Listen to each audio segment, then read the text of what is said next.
Hello, everybody. Catholic Christian here. Good to see you. What is today? Saturday, April. I don't want to look at the date. It's April 25th or 6th. 6th, 7:06 p.m. Sorry, I'm a minute late. No, I was not standing here. I was sitting here waiting. Are we live? Are we live? I see 0 people. That can't be right. Tell me we're live. Clap, clap. Type 1, type 1. Guys, we're going to be talking about wannabe theologians versus pop apologists. Oh my gosh, what the heck is going on here, guys? Everybody wants to be an apologist. Everybody wants to be a theologian, right? But what makes someone a theologian? What makes someone an apologist? Okay, we got people in their teens wanting to be a theologian. We got people in their 60s and 70s that want to be an apologist. But things get weird when anybody and everybody and their dog and mom create a channel or some sort of account on a social media platform and pretend, or at least try to be, a bona fide apologist and or theologian, right? So I made a post on Twitter X, and I frankly just said, what's up with all the wannabe theologians wanting to rip on pop apologists, Catholics? And, it's funny, since then, I've come across some seemingly pop apologists, and I can kind of see and relate to why these younger fellas, or just anybody, they don't have to be young, are wanting to set the record straight when people are just impetuously going online and trying to defend the Catholic faith when they don't really know it all that well. Now, their intention, obviously, I would say their intention is good, okay? But you got to be careful about what you're saying online to thousands, maybe millions, I don't know, someday. But what you're saying to thousands of people online. You know what I'm saying? Nobody's, in my estimation, wittingly going online simply to spout error, theological error, doctrinal error, right? I mean, come on. So those who are unlearned or uncatechized or not as well learned and catechized, maybe they don't know that they're not. Okay, maybe they're really wanting to evangelize, to teach the faith, to defend the faith, right? Again, you really need to discern if this avenue is prudent for you and suitable for you. Just because you have that desire doesn't mean you should just go make a channel and start defending the faith, right? Or debating or whatever. Now, you might say, well, like, oh, look at you, Catholic Christian. Who are you to talk? Absolutely. That's why I don't do formal debates. That's why I don't pretend to be a theologian, okay? Or even an apologist for that matter. I know, at least I think I know my limits. I hope through self-knowledge that I know what not to get into, right?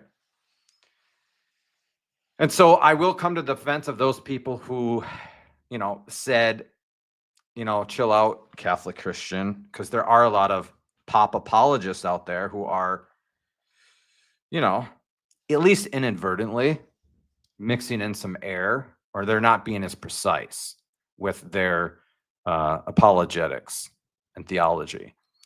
And I came across a few videos, some rather big YouTube influencers, Catholic influencers.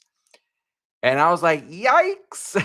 I don't think it's something that is, contrary to any dogma or anything. But yeah, you got to be careful. You can't just go online and just start talking and thinking like you know everything about the Catholic faith. So I just wanted to mention that. But here's the other thing. So we do have maybe not as well catechized or learned apologists on Catholic YouTube, right? I'm talking about the influencers, not y'all in the comments and viewers and all that stuff, even though it pertains to you. Okay. Those who are wanting to expose those pop apologists, you need to be careful. Okay. You need to, what's your motive? What's your end goal here? Is it just simply to reprove those who are less learned than you? Or are you, out of charity, right, love for your neighbor, wanting to will the integral good for your neighbor? And so maybe in private, going to him and saying, you know, that video you made, yeah, I don't know. You said something here and did something there. I don't think that was precise. People might get the wrong idea or whatever, you know? But yeah, don't just go on X and blast someone, or don't go on YouTube and revile someone just because there were some theological errors in their videos or video or whatever. You know what I mean? So there's a balance between the two. Okay.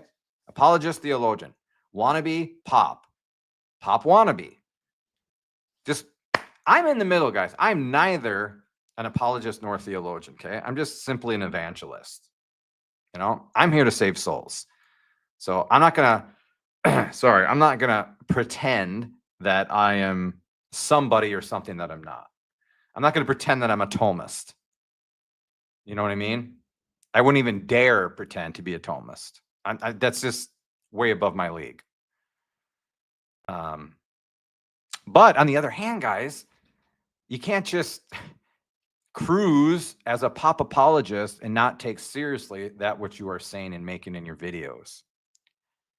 So balance, equilibrium, balance and equilibrium, right? So I love all my wannabe theologians. I love all my pop apologists. Okay. But honestly, just if you have a problem, first do it in private, unless it's, you know, a public revilement against you personally, calling you out. And then that merits for a public defense. As long as it's for the edification of others, though. Does that make sense? Okay, do you guys want to talk about this, or does someone want to come in and try to debate the old Catholic Christian or talk? Or first super chat of the night. Thanks, J Pendragon. You are my friend. You are the man. What about someone who is trying to convince people the Trinity is false? Okay, it depends. What's the context? Who is this person? They have a channel. They're on X. Not that it really matters with the social media platform. So here's the thing. Okay, Jay, I'm going to call you Jay. I'm really referring specifically to the Catholic social media world, or the Catholic YouTube world, where we have Catholics going after Catholics.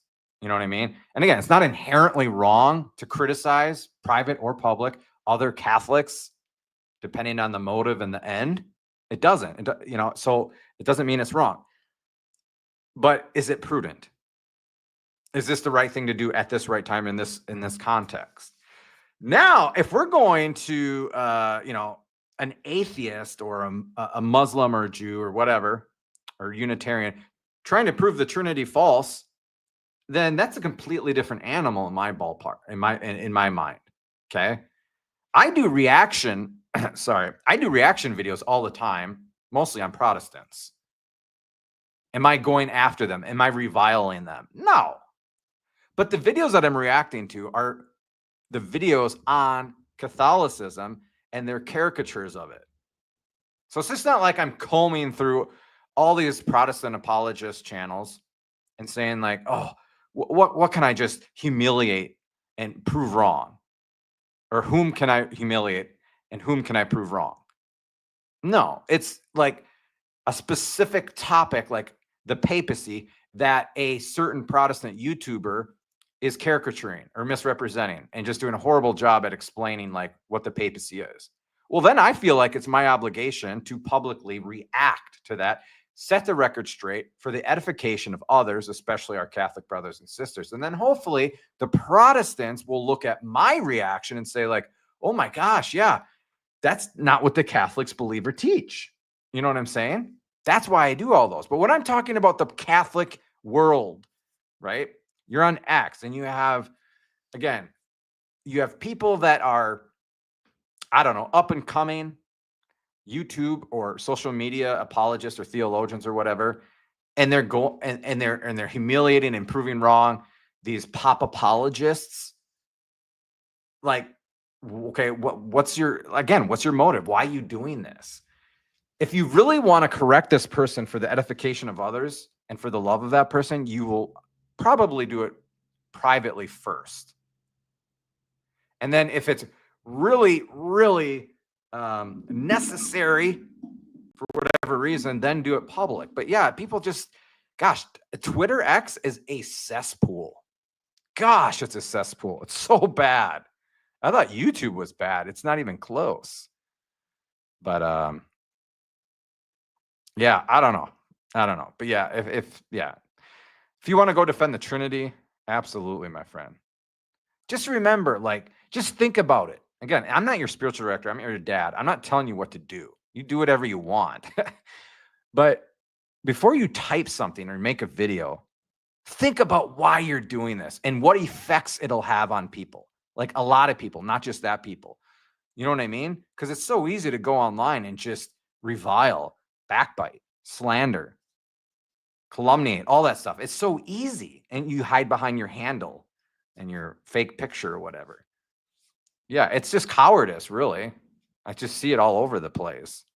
People just seriously, all they want to do is prove people wrong when it comes to theology, excuse me, and whatnot. And it's just like, okay, but I don't know. What was the deal with the Crocs? Am I wearing Crocs? John, you're more than welcome to come on. My good friend John, St. John of the Cross. You're more than welcome to come on the channel here, and we can talk about the Pope.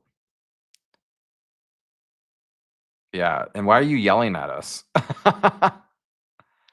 Crocs are church attire? Gosh. Again, when it comes to attire in church,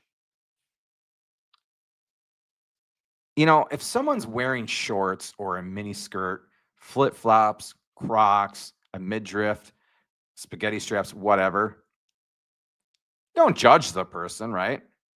Don't go up to the person and publicly humiliate him or her. Maybe say a prayer, but maybe take that as a lesson as what not to wear. But in Rome, the Church of Jesu, the Church of the Jesu, I have it in my phone. I could show you. They have on the front door, church door, a colored with crayon, male and female, wearing flip-flops and a short skirt, and it has a big X through both of them. Meaning, if you're wearing this, don't even step your foot in the church. But we got a B Drake. Oh, hey, what's up? What's cracking? Honestly, didn't realize I was like already in, so I was just watching. Yeah, you're in like Flint, Michigan. What's up? What can we help you with? Honestly, man, I was just gonna chat. I actually wrote a comment on your live one time a while back, about what to do with like a marriage where you're finding yourself going towards Catholicism and your spouse not really isn't on the same page. Thankfully, it's not like, anti-Catholic, but like just not used to or, wanting change like any natural person would, to be honest. But like I said, honestly, I didn't know. I thought I was like just watching. Oh, so why don't you tell me a little bit more about your situation? So you're married, you are journeying towards Catholicism, and she is not on the same page. Is that kind of the gist of it? Yeah, yeah. So yeah, I just being on watching apologetics. I Yeah. kind of started my whole theology about a year ago, maybe probably a little longer than that. But I just, I'm like, well, what's the truth? I mean, what is, and obviously I'm Baptist, and you can probably tell by my accent. I'm from South Carolina, so I'm a Baptist from the South. So that's like the most opposite you can get of Catholic. Yeah. And, but it's like, but I mean, why am I that way? Why do I have a natural, like, I don't know what you could use the word without it sounding too nasty, but I mean, it was that way. I mean, natural kind of, I guess, hatred for them, or for just the word Catholic. And it's kind of like ingrained in you almost. So, but I still was that way for not until recently. Whereas, um, I just, the more you read scripture and the more you hear an actual defense points of Catholics, it's like, okay, that makes a lot of sense. And then especially when you read history. I mean, that was the main one, history. I mean, it was almost so easy at that point. But um, as far as like my marriage is going, I'm going to Monday night masses every week if I can, and I'm trying to get on with one of I think it's a vicar. His name's Father Beloza. Um, and I was gonna kind of talk to him about the same stuff. I don't know how. I'm somebody I like to talk and just see if an answer happens and see what happens. Sometimes I just need to hear the right thing and I'll do something. Yeah. So what initially drew you into the start of this journey? Well, I'm gonna sound like an evangelical for a second, but October 2023, I had a kind of a spiritual experience where I just quit listening to nasty music and like just kind of like got a repulsion to sin that I never had before. Sure. So, and I just, like I said, I hadn't, because you know, I'm not going to go into any detail, but basically, I just had a sin I was dealing with, and I'm not saying it's completely gone, but I deal with it way less, and I have a repulsion towards it. And I don't know, I just felt like God actually helped me get over that, or let me see it with a different view. And ever since then, like I don't listen to, I barely listen to anything that isn't like Christian music, and because I believe music's one of the most influential things on you. Um, but but ever since then, like I said, I got in my TikTok feed, Instagram feed, YouTube feed. Just I guess since I started liking that kind of stuff, theology, with Cliff Connectley, you obviously seen him online, and I've just got started getting more theology, and basically just started going down the rabbit hole. And so I kind of started leading to I was like, oh, okay, um, old Protestantism, that's pretty cool. It's not Catholic, but it's like the older church. So I'm getting a little bit further back, and eventually it was like, look, read what Martin Luther said. He had Catholic viewpoints. I was like, okay, because that was like mind bending to me, and especially in, I guess I know I'm all over the place, but John 6, with Jesus talking about the words of institution, that's what really kind of did it for me, because I was kind of leaning towards Lutheran, but it was still a little confusing because you had Lutheran Church of Missouri Synod, and then the Evangelical Lutheran Church of America, and the which is the more liberal one. And so I was like, why is there basically denominations in the denomination? Like, what's going on? Because like there's all these different opinions. Baptists don't believe this, and then when I started hearing Catholics talk about it, I was like, dude, this makes so much sense. Like, they have one opinion. There's no division on what we believe about this. And it's like, yeah, I mean, I'm all for that. That makes sense. And so I Yeah. know that was a lot.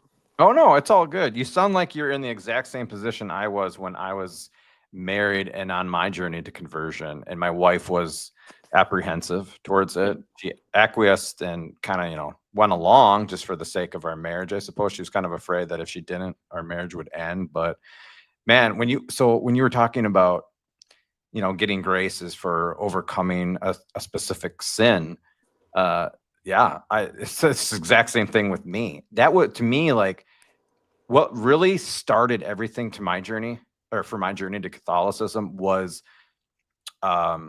receiving graces to stop deliberately sinning Yeah, gravely at, like every other day. exactly. And so when you stop doing that, your mind or your intellect isn't, it's darkened, and your heart isn't as hardened. So your soil, so to speak, is more fertile for God's word and the Holy Spirit to really go to town Yeah. and lead you. I know that sounds evangelical, but No, I mean, there's I mean, truth into it though. oh yeah. But and then it's funny because like what you were saying about how stuff just started to make more sense and was more reasonable. That was it for me. Everything made perfect sense. It was so cohesive and systematic, and just like I'm like just like these aha moments of like just yeah. Like how did I not know this, or how was I not taught this? What it's just and so like I never looked back. I was just like, yeah, I'm in this. Exactly. I'm in this. And then especially like James 2:24, I think is the verse where it talks about it's like the only time faith alone happens. I was like, dude, it's written right there. Like, how can you even argue with that? And then I read, what Martin Luther wanted to do with some of the books, and I was like, there's a bunch of different stuff going on, like just revelations to me. I was like, wow.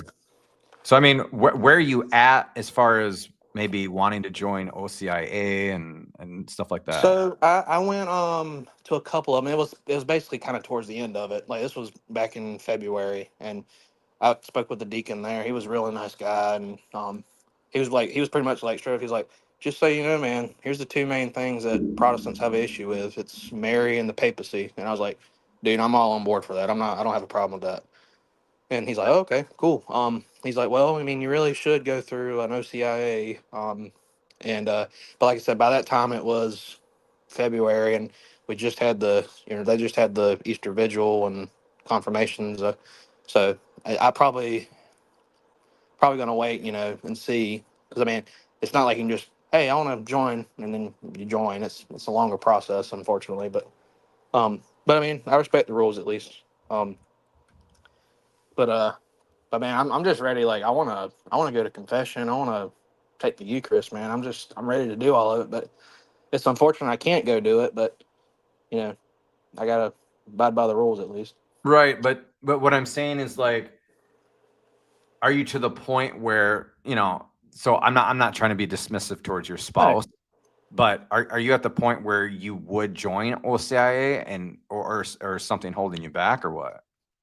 Um.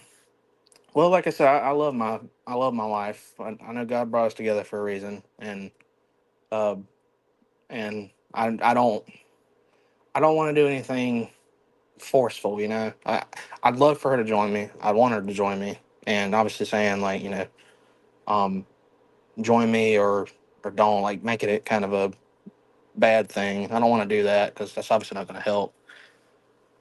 I want her to get and I mean, I don't want to be unrealistic either. I want her to be, hey, like I'm kind of slowly mentioning these theological things and just kind of slowly bringing them up to her, not to Mhm. overload her, but just to show her. I want her to go through the same exact thing I went through. I want her to see the same exact thing that I'm seeing. I don't want to just, I don't want her to think I just got some idea off social media and I'm going off of that. I'm like, no, like, we've read the whole New Testament together and we can read scripture easily. But it's like, but as far as something holding me back, I guess it's the idea of change. And Mm. I mean, even me wanting to do it, I'm still scared of the idea of change, and I'm scared of, you know, not necessarily scared of public perception. I mean, don't get me wrong, I'm not looking forward to having to defend it every 2 seconds when somebody asks. But I mean, I might not mind either, but it's exhausting sometimes. Um, but I don't really know. I'd like my wife to come with me, and I kind of told her I would like to wait until she was ready, but I'm kind of just Mhm. getting a little more, I guess you'd say, impatient. Yeah. So, but Yeah. I don't want to cause division in my marriage either, because it's kind of weird. I got married in a Baptist church, and that is a recognized sacrament from Catholics, so we have a valid marriage. Mhm. So it's like if God brought us together in that, I would hate for something to divide us, but also at the same time, it's something for God. So it's like it's confusing. So I guess I'm a little confused at the same time, but Mhm. Well, I believe it or not, I was in the exact same boat as you are with my wife right before I converted. And it's funny, I look back on it and it's like, are there things that I wish I would have done differently? And yes and no. Yeah. I do remember because it was me, I was all like, oh my gosh, I got to become Catholic. And she was like, okay, Yeah. and so I wanted to go through RCIA. It was RCIA back then. I wanted to go through RCIA, and I'm like, just to go, I wanted to convert, but I'm like, come along with me. But I gave her the I know it sounds patronizing, but as the husband, I'm like, hey, we can go to another denomination or church and check it out too. Yeah. Just so it's not like just, hey, we're going here. That's the final say. You have no choice in it. Let's just go. No, I want to give her options and stuff like that. Yeah. We're doing this together, not just, me chaining her and dragging her along or whatever. But what happened is she said she didn't want to do that. She just said, no, let's do the RCIA. And we were confirmed. We had our marriage convalidated, blessed. And, after the divorce, she said, well, in hindsight, she did that reluctantly because she thought if she didn't, our marriage would have been over, or like I would have left, or I don't know. So she she did it out of fear. So I don't know what I think. Maybe I wish I would have been a little more, gosh, I thought I was transparent, but maybe a little more transparent, communicate it better, and really probe her.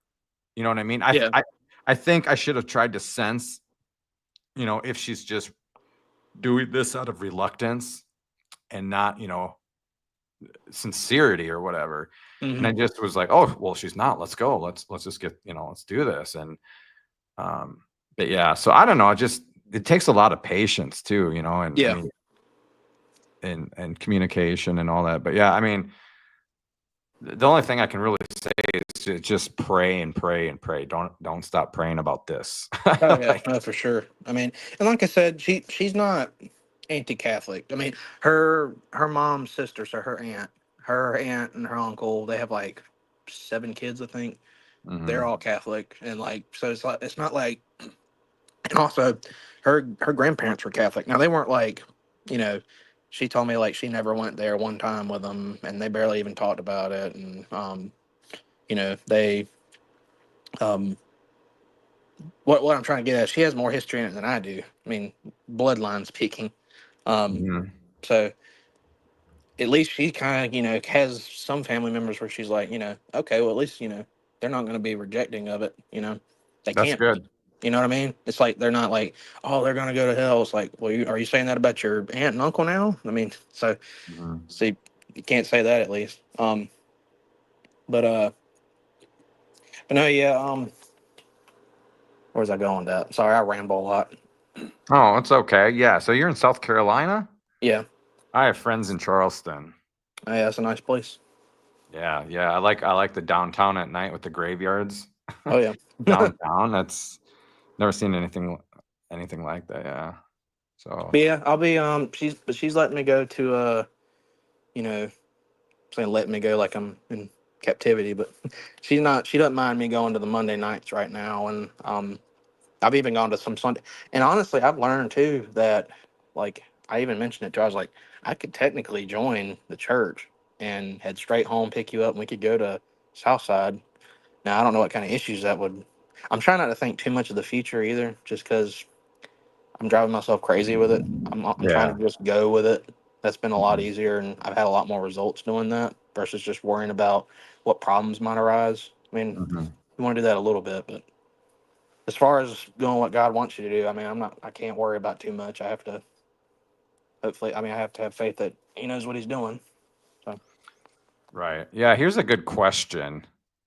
This is not necessarily in the same boat as you, but I mean, it has to do with ethics in marriage. But so, Mr. Ventura, this is a good question. If I'm waiting for an annulment on my first marriage 15 years ago, was away from the faith and came back, and now I'm civilly wed again to my current wife. If I suddenly die, am I going to hell? So maybe Mr. Ventura, I don't know if you'd want to, yeah, you don't have to come on, but My question for you is, so when you divorced your first wife, right? Because we don't know if it's valid yet, but we're going to presume that it is in the eyes of the church until it's declared otherwise. But when you divorced her, how did that go down? How did that go down? And then you're talking about you went away from the faith. So when did you get remarried? I'm putting that in quotations for now. It could be valid. I don't know.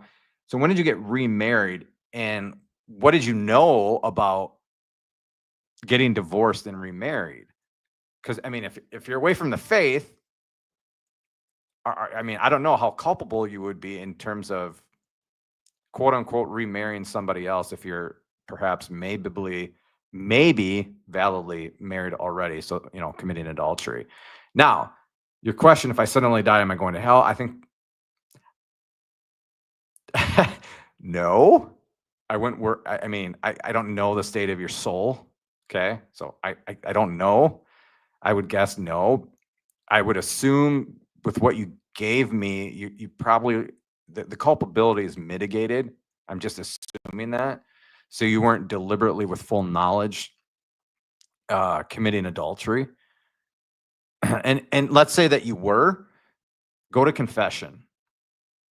I mean, if you are scrupulous about it, go to confession. Get a spiritual director to help you through this too, as well. Hold on, sorry. That's a good way to get booted. That's got to be an Eastern Orthodox or a sedevacante. What? Really? What's heretical about a Miller? Do you want to come over here or come on? Yeah, Divine Mercy Sundays tomorrow, guys. So one of the parishes in my diocese has confession during Sunday masses. And if you guys know about the Divine Mercy plenary indulgence, yeah, that's what's up. Yeah, when you're ever in doubt about the state of your soul, go to confession. But again, I'm not going to tell you what to do. I am not a priest or a spiritual director or religious or whatever. I'm just saying it might be helpful that you do get one, because in your situation, you might want to live chastely, in chastity, like brother, sister. Again, I'm not telling you what to do. It's your life. But I'm just saying, if you are scrupulous about some of these things, it might be a good idea to at least not engage in the conjugal act until you receive that decision from the tribunal.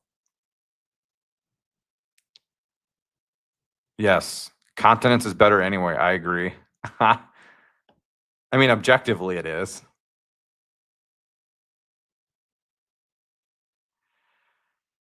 Okay. Yeah. So, well, guys, we have 53 people in here. Okay, we got a new person in here.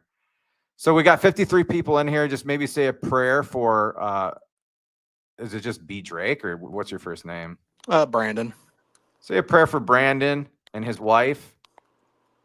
His journey and just his marriage and everything, and how that's gonna play out and everything like that. Appreciate it. Oh my gosh, yeah. So we're gonna see how this goes. You can stay on, Brandon, if you want. I gotta let this guy in here. Jeremiah? Yeah, what's up, man? How you doing, bro? Thanks for bringing me up. Yeah, How are you? What's cracking? None. I didn't know if it was a certain topic. I kind of joined late that you're doing, or is it like you're just discussing anything with Catholicism? Yeah, more or less anything. It's just it's not like I said dialogue, Q&A, and debate. Debate is qualified as like an informal, unmoderated debate. So it's not really a debate. It's just like, yeah, come up here, and if there's something you want to quote unquote debate or to talk about or discuss. But yeah, it's got to be done with charity and respect and cordiality and all that stuff. No, of course. More of just a question I had for you. What is your take on Protestant baptisms the validity of them, like if you convert to Catholicism, and specifically like Baptist kind of theology, baptisms, where they don't believe the salvific effects of baptism, but those are still most of the time, I would say, considered valid, and they'll say that's a valid baptism if it's with the Trinity and everything like that. But then the issue gets with intent, because sometimes it's just, well, in the intent to do what the church does, but I've also seen documents with the intent to confer grace of the sacrament, right? But if they don't believe that's what's going on, is that really their intent? And I don't know. I just wanted to see what you thought about that. I don't know if that makes sense or not. So this is how I'm gonna go at it. I might bring Scholasticus up here. This is how I would go at it. Okay. So anyone outside of the Catholic Church, like Protestants in our case, as long as the form and the matter and the intent are there. So you got the water, you say the Trinitarian, and you have the intent of what the church means to do. And your question is, well, the theology behind the baptism is different. Scholasticus, I'll bring him up here. I could be wrong, but I don't think that matters per se, as long as your intention is to baptize, because in the Latin Rite, the intention is satisfied when the celebrant, the deacon or the priest or the bishop says, what have you come to do, or what are you here to do? And the sponsor, the one getting baptized, says to be baptized or to baptize. That's it. They don't quiz you on the theology of what happens in baptism. Well, can I just give you a quick rundown what happened to me and you tell me? So I'm a Catholic convert. I'm a year in, since Easter Vigil, right? Congratulations. And thank you. And I converted out of a non-denominational church, and in RCIA, or they were calling it OCIA at this time, I believe. I was under the impression I would get a conditional baptism, and I kind of wanted one, right? Yeah. Because of like this kind of issue. And I kind of thought I would get one. And I almost wish I didn't bring my certificate. They made me go get a certificate from my old church that said I was baptized with the Trinitarian formula and all this type of stuff. But I know for a fact they don't believe that, baptism is salvific or anything like that. And I kind of told them that, and they were like, "No, that doesn't matter." And they just went straight into, my confirmation and everything. And I was a candidate, not a catechumen, right? Yeah. And I feel like the bishop has signed off on it. I don't want to go against the church or any of that stuff, because I feel like that's not right to do either. They said it's valid, but I don't know. It always comes back in the back of my mind. It always bothers me, and I'm like, why didn't they just do a conditional baptism? What would it matter? But I don't know. They didn't want to do it. So yeah. So what do you mean they didn't want to do it? Like they refused to do it, or they just said? I didn't press them like that hard on it. I was just kind of like, well, I thought this would happen. I would be more comfortable, and here's why. And they kind of like tightened me up a few times, and I'm like, oh yeah, I see what you're talking about. But I'm like, really, would it matter if I just like, if it's conditional anyways? And they're like, no, because you can't rebaptize. But I'm like, they're like, hey, you're good. You're already baptized. The bishop signed off on it. It was Trinitarian and everything. And I'm like, and I didn't, know Catholicism like that. I'm trying to be Catholic, so I'm listening to my church, right? So, but and then I've also just, reading all the online stuff. You hear multiple things, so I don't know. I was just seeing what you thought. This is what I would say. If you're feeling this way, if you're truly feeling this way, then press them on a conditional baptism, because there's no harm in doing it. And then I would say to help you maybe with some, I'm not saying you're scrupulous, but with some scrupulosity or anxiety, let's say just hypothetically that you weren't validly baptized for whatever reason. I don't know what that would be. Let's just say that was the case. You at least have the desire for it. And in the eyes of God, that suffices. You know what I'm saying? So, right. So with the baptism of the desire, or baptism of desire, along with maybe getting a conditional baptism or whatever, I think, you know, you're fine. I think you're fine. I don't think you have anything to worry about. But I mean, and here's the other thing, you know, if the church received you and confirmed you, right? That in of itself, to me, would be enough for them to have made the prudent decision of examining whether or not your baptism was valid or not. Because you know, and again, like, let's say your baptism wasn't valid, just hypothetically. Well, the church accepting you and accepting your baptismal certificate and confirming you, I don't think God would hold that against you if you weren't validly baptized. You know what I mean? Like, Okay, right, right. I get it. Like, if I was in your shoes, dude, I totally understand and sympathize with it. But I just, yeah, just let's say you die tomorrow. You have that baptism of desire.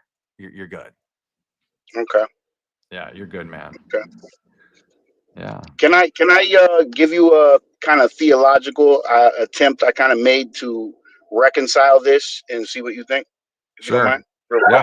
quick. Okay. So because I've seen that they're signing off, like, you know, some Protestants do believe baptism is salvific, right? I would even say majority, Mhm. and they're signing off specifically on like Baptist churches. I think like they got a list, or a lot of them, or a lot of independent churches that are Baptist influenced, right? That as long as it's like, and it really starts to come down to, well, it's the Trinity, and then it's water, and that's what matters. And I'm like, so what does non-intent look for? And it's the evangelist Cliff and his son, the one going around with the Orthodox guy that schooled him or whatever. There was a clip from him where he was like, if somebody asked me to baptize a baby, I would say, I could sprinkle some water and say the words or whatever, but as long as you understand this is not a baptism. I think maybe that's not the intent, right? Something like that, if that makes sense. But even if the theology is not there, I'm thinking the intent could be intact with, they do the believer's baptism, right? So there is a requirement, and this is why they won't baptize like an infant, even though they're wrong, because they think you got to believe, and they think grace Mhm. and washing of the original sin and all that happens at the moment you have accept Jesus Right. Christ in a personal manner. So this belief is already required, and no, they don't think it happens in baptism, but that's the requirement to put that kind of seal on it, what they'll say, the public declaration with baptism. And then in some links also say, like, some documents also say the intent can be minimal and even just virtual, whatever that means. But I'm like, maybe because there's some kind of link to when the grace is that the grace is getting conferred at all, even though they think it's at the wrong time. Could this be a minimal intent? I mean, they don't think nothing's going on because they think you have to have this requirement for belief in there in the first place. You know what I'm saying? To go ahead and get a believer's baptism. Could this be a small, even though it's minor, could this be a small enough link, even though incorrect, of how they're seeing it and how therefore the intent is intact, or is intent just means something else? Again, I'm not a canonist, but Yeah, I know. Sorry, bro. That's a lot. no. The way I understand intent is literally you're desiring baptism. Now, when you get into the pedantics of the theological differences or nuances of what happens at baptism and what you need to believe in baptism, like what happens, I don't think that's so much the case or is important as in terms of just what is your intent? Because like when we're asked in the Latin Rite for the intention, it's literally to be baptized. The priest doesn't say, okay, well, what does that mean? you know, Right, so right. so yeah, if someone like a Reformed Baptist, right, a fundamental Baptist, comes to believe in Christ and believes that he is spiritually regenerated through that and not in baptism, but has the right matter and form and intent of just to be baptized, it's a valid baptism. That's how I Got take it. it, unless I'm missing something. I don't know what I'm missing, but yeah. No, I know it gets kind of complex. I've been, and I'll just be transparent with you. I've asked like Catholic answers this question and other people this question too. They all come to like some kind of same consensus conclusion, like what you said, baptism by desire and stuff. And like they're like, it's valid. Your bishop said it's valid, but even if it wasn't, and I guess that's scrupulous. Yeah, like you said, maybe to keep thinking about it then, but I don't know. It's always like in my mind. You know what I'm saying? Yeah, it's all good, man. I get it. I really do, because it's an important thing, you know? It's a very, Yeah. very, very important thing to, I mean, I'm putting myself in your shoes, and if there was just some sort of chance that maybe I didn't receive a valid baptism, oh my gosh, I'd probably be worse than you. I'd be like, dude, I got to get baptized. Come on. I don't care. Let's just make sure. And if I already was baptized, then I'm just getting wet. So let's just get wet then, just so, you know, to get the peace of mind. But on the flip side of that, couldn't everybody go to that position, even cradle Catholics? Couldn't they be like, well, what if the priest messed up, and then everybody be like, I need to do some kind of conditional thing? It's funny you bring that up. I don't know. I know. No. If some people in the comments, so there was a priest in the Latin Rite, I forget where exactly, but he baptized thousands of people not using the Trinitarian formula. I think, what was the word? He didn't say, I baptize you in the name of the Father and the Son and the Holy Spirit. He said, we baptize you or something. Just that one word, you know, makes or breaks the deal. So those people that were baptized by him, whether, you know, infant or adolescent or adult or whatever, had to be not rebaptized, because they never were, but they had to get baptized. So, Right. But hey, are there people that have gone throughout their life, even their Christian life, without having been validly baptized and never knew of it and then died? Oh, I'm sure. But again, you know, God isn't bound. You know, he's not like a legalist. Like, oh my gosh, did you not get the form, the matter and the tension down pat? And if you didn't, you're cooked. No. I mean, these are the ordinary ways and means of receiving sanctifying grace, adoption into Christ, and all that stuff. But it's that, you know, God works extraordinarily when things like that happen. Right. So on the case that you're talking about with the we baptize versus the I baptize, I guess then it would look like if there's a case like that where there's proof that there's an invalid baptism, then they'll fix it. But if there's no proof, then it's assumed it is valid and baptism of desire. You think that's like a good way to look at it? Yeah, I mean, you could go through your whole life trying to, you know, dig up and research, you know, like, okay, what happened here and then, and, you know, is this valid? Why did my church act this way? You know, should I do this? Should I do that? I wouldn't worry about it because of the baptism of desire. But I mean, just contact your local parish pastor and just tell him your situation, or get a spiritual director, or talk to your confessor and just be like, hey, this is how I'm feeling. And then he should be able to give you some advice or set your mind at ease. They always tell me not to worry about it, so I guess that's what I do. See, here's the thing.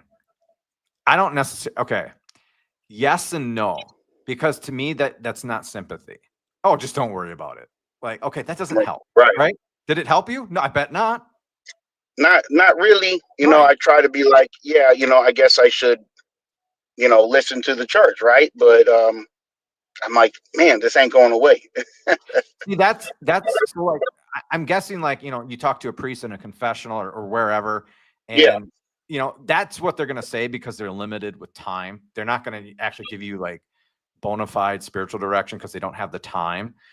So that's where it's really helpful and beneficial to get a spiritual director. And sometimes it might take you a while, but I'm telling you, having a spiritual director, what is a spiritual director? I'm sorry, what is that? So basically a religious or someone ordained that really, and usually it should be your confessor, but someone that acts as someone to guide you in the spiritual life. So in a situation like yours, it's so suitable to have a spiritual director, because you're not going to get good advice going to the confessional. Can I ask you one more thing, brother, and then I won't take more of your time? But this is all of it. Was I kind of like, I did ease up off of it actually for a while, and my mind got put to ease. But my daughter is going through the kids course, and she's on her way to getting confirmed and all that.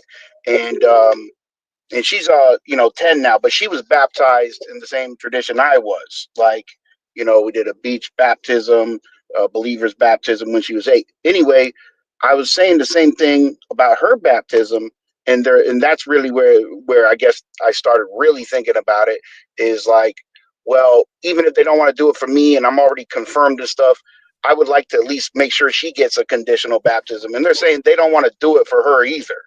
They're like, no, it's not that. They're not going to do it. And without like getting in a fight with these people, I was like, well, I really want this to happen, at least for her, even if you don't redo everything for me. Can't you just do it for her?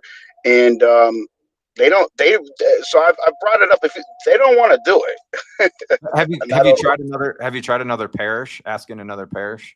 Funny, because I went to the RCIA class at a different parish than the one I'm at now with my daughter, and both of these within the same diocese, though, don't want to do it. So, and again, I'm not like pressing him that hard, but I've brought it up multiple times that they're clear, more than just like a one-off confession. They're clear that this is not what the position they want to do, and it's like going against them. So, I don't know. We have with us a mystic canon lawyer, Michael Corleone. Awesome. I'm just kidding. He's actually into Thomism, and he's discerning the Dominican. Cool. Yeah. Oh, So nice. yeah. So he's got a theological manual, I believe, that he wanted to help you with. So this is the Handbook of Moral Theology by Father Dominic M. Prumer. So this is top of the line stuff right here. So this is concerning the minister of a sacrament, so I'm just going to read it. So the necessity of an intention for the valid administration of the sacraments, the minister must at least have the intention of doing what the church does. This is defined as being of faith in the Council of Trent, but theologians are not agreed regarding the exact meaning of that phrase, the intention of doing that which the church does. Some are of the opinion that only the intention required in the minister is that he should have a serious will to apply the matter and the form, an external intention. Others state as being the more correct opinion that such an opinion is insufficient and that there is also required in the minister the will to perform the rite insofar as it is considered a sacred rite by the true church, an internal intention, since the minister is bound to act as the minister of Christ. Therefore, he must intend to perform a rite which is considered sacred by the Church of Christ. And this is the important part. But it is not necessary that the minister himself believe the rite to be sacred. Similarly, it is not required that he will to do which the Catholic Church does, provided that he intends to do what the true Church of Christ does. Neither an interpretive intention nor a habitual intention is sufficient. An actual intention is not demanded. A virtual intention is sufficient and must be present. So if we were to apply this to a Baptist, I think this would apply accordingly, that their baptism would be valid, if that makes sense. Yeah, Makes sense. I know the the Catechism of the Council of Trent, excuse me, has something on this. I'm looking for it. I have the actual catechism. I just don't know where the heck it is. But hold on. But yeah, I mean, the distinction is clear, right? Obviously, that they might not necessarily think per se what the Catholic Church believes, but they do have like right intention to perform what they think is the true Church of Christ, which is what Prumer is saying. Yeah. That's awesome. No, I appreciate that, because like that's pretty much like what I got broken down to me in simpler terms by everybody. And it's not that I didn't want to accept this. I just was like, well, where is like the document, the proof of that's what it is. If that's how to, and that helps a lot. That's what I wanted, is like, I'll accept it, but I don't see where this is that clear, right?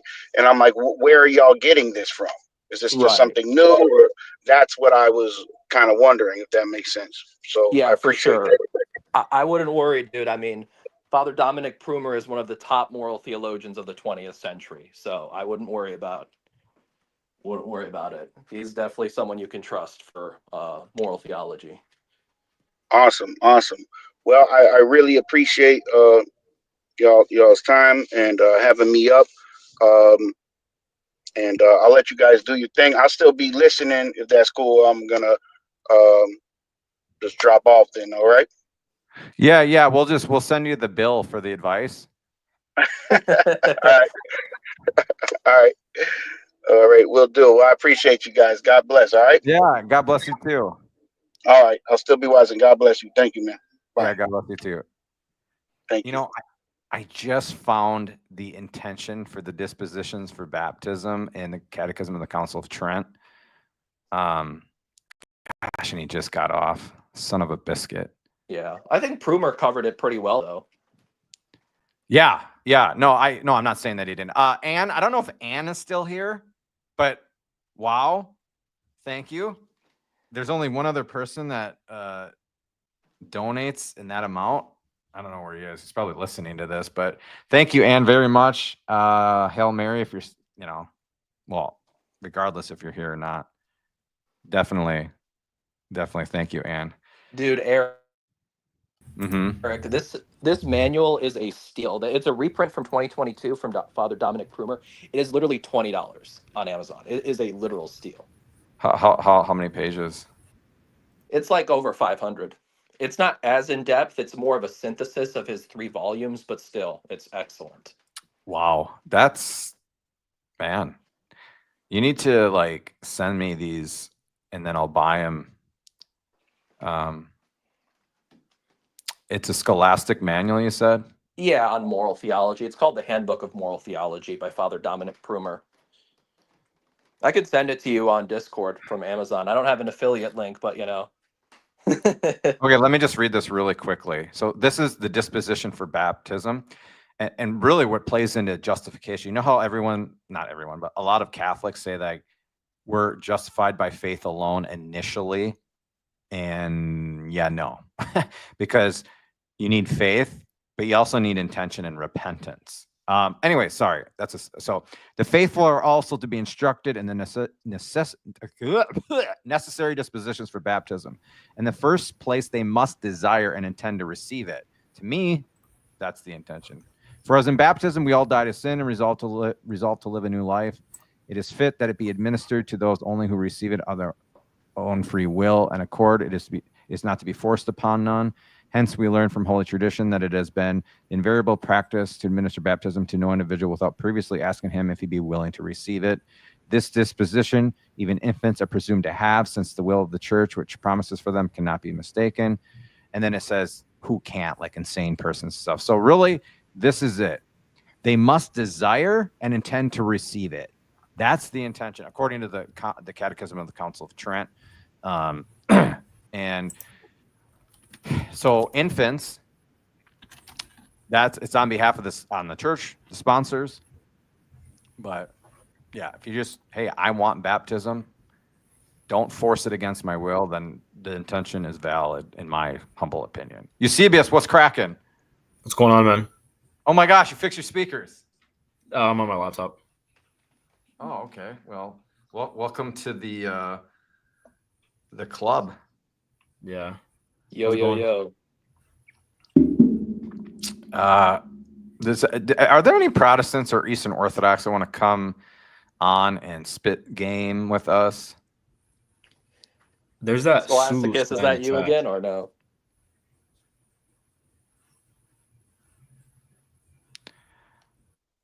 What true saving faith? What does that even mean? Like, why all the qualifiers before They're faith? just making up their own terms. Yeah, like, come on, what is that?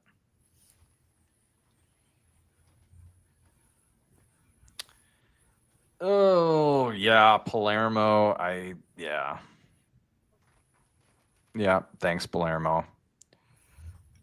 Well, it's kind of a slow night. I guess Scholasticus, we should get him in here so he doesn't feel left out. Well, what should we talk about until someone hops on and tries to debate us? I was just going to say also, I'm looking at Sacrae Theologiae Summa, which is a manual of sacred theology by Spanish Jesuits in the 50s. And they say on regarding the intention of the minister, that all that's necessary is an intention to perform the rite of the church. So they're performing what is baptism, basically. They're intending to do whatever Christ instituted baptism to be, even if they err regarding what the effects of baptism are. They're still intending to do Christ's institution fundamentally. And so therefore there wouldn't be a defect of intention. And also you can find on Denzinger in, I believe, the old numbering 2304, a reply of the Holy Office in 1949, which basically it judges the validity of the baptisms of the sects of the Disciples of Christ, Presbyterians, Congregationalists, Baptists, and Methodists. And it states that the presumption by the church regarding that is that their baptisms are valid, and that only if in particular cases, if it's proved to the contrary that they're invalid, are they considered invalid. So Exactly. I think that would have helped. I forget his name, but I think that would have helped them a lot. That presumption of considering it to be valid, even insofar as maybe it wasn't valid technically, but as long as the church receives you and accepts that as it is, you don't have to worry about it. I think that would have helped him a lot. But I mean, either way, I don't know. It's understandable what he was going through. I couldn't imagine. We have a question here. Our good Solos or whatever, potato, you really need to man up and get on here. Okay. But anyways, I do have a question, Eric. Having difficult understanding Catholics saying we reject justification via faith plus works of the law. However, they believe in justification by faith plus doing good. What is this plus stuff? Where do you even get that? I guess, can I explain just like the basics? So what is justification in Catholic theology? It's the reordering of the intellect and the will back to God. So obviously when we talk about the intellect, we mean the theological virtue of faith. However, this must be a formed faith. It cannot be a fiduciary faith, which is just the faith of trust. So it must be formed by the theological virtue of charity, which also presupposes hope, which is the reordering of the will back to God. So a truly justifying faith, which constitutes justification, is the reordering of the intellect and the will back to God. Someone has been reading his St. Thomas Aquinas. Very good. Very good. But yeah, let me be a little more elementary. Not saying that wasn't a sufficient answer, because it was, but we got to get these math equations out of here when it comes to whether it's initial justification or ongoing justification. Because solos, I mean, I'm assuming you're a Protestant. When you caricature justification in the Catholic paradigm as faith plus whatever, you are going to understand that as some sort of Pelagian addition, to faith, in which we obviously condemned and anathematized that.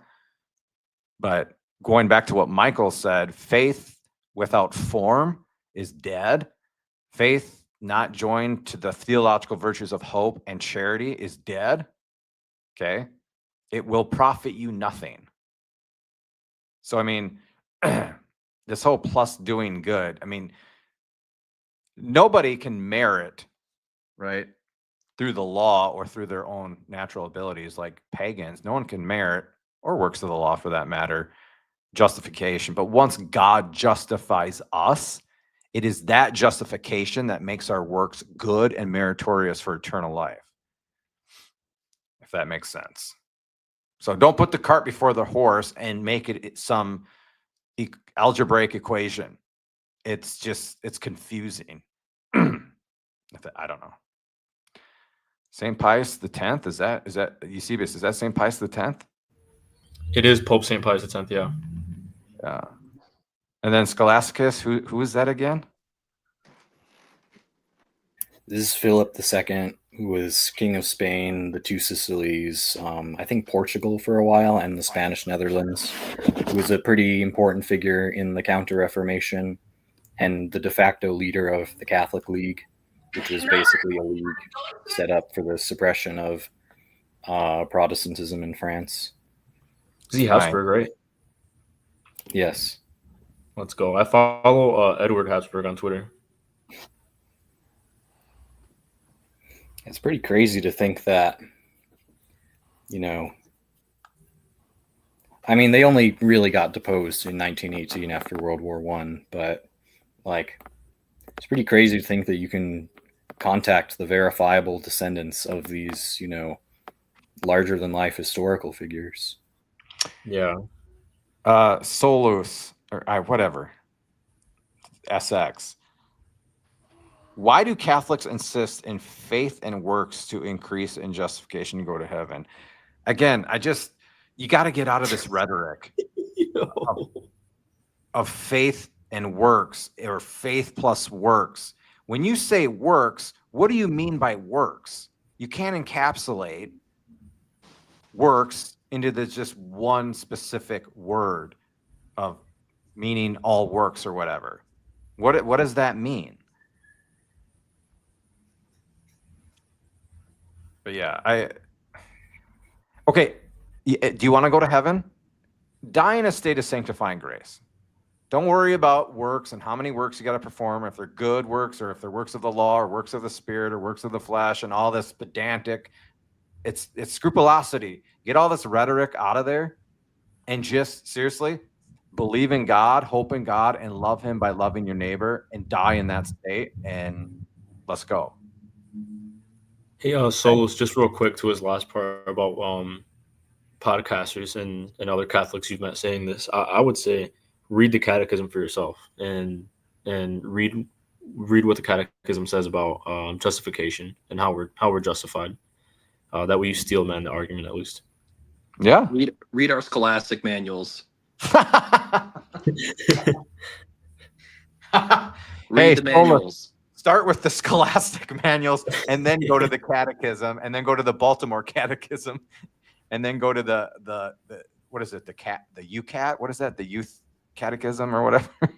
But seriously though, if he wants something simple, Father Thomas Joseph White on the Thomistic Institute, he has a video on like the threefold effect of grace: justification, sanctification, and divinization. I think he does a very succinct and great job explaining it. It's like a 6-minute video. Who is it? It's Father Thomas Joseph White. It's called Grace and the Effects of It. So he goes through justification, sanctification, and divinization.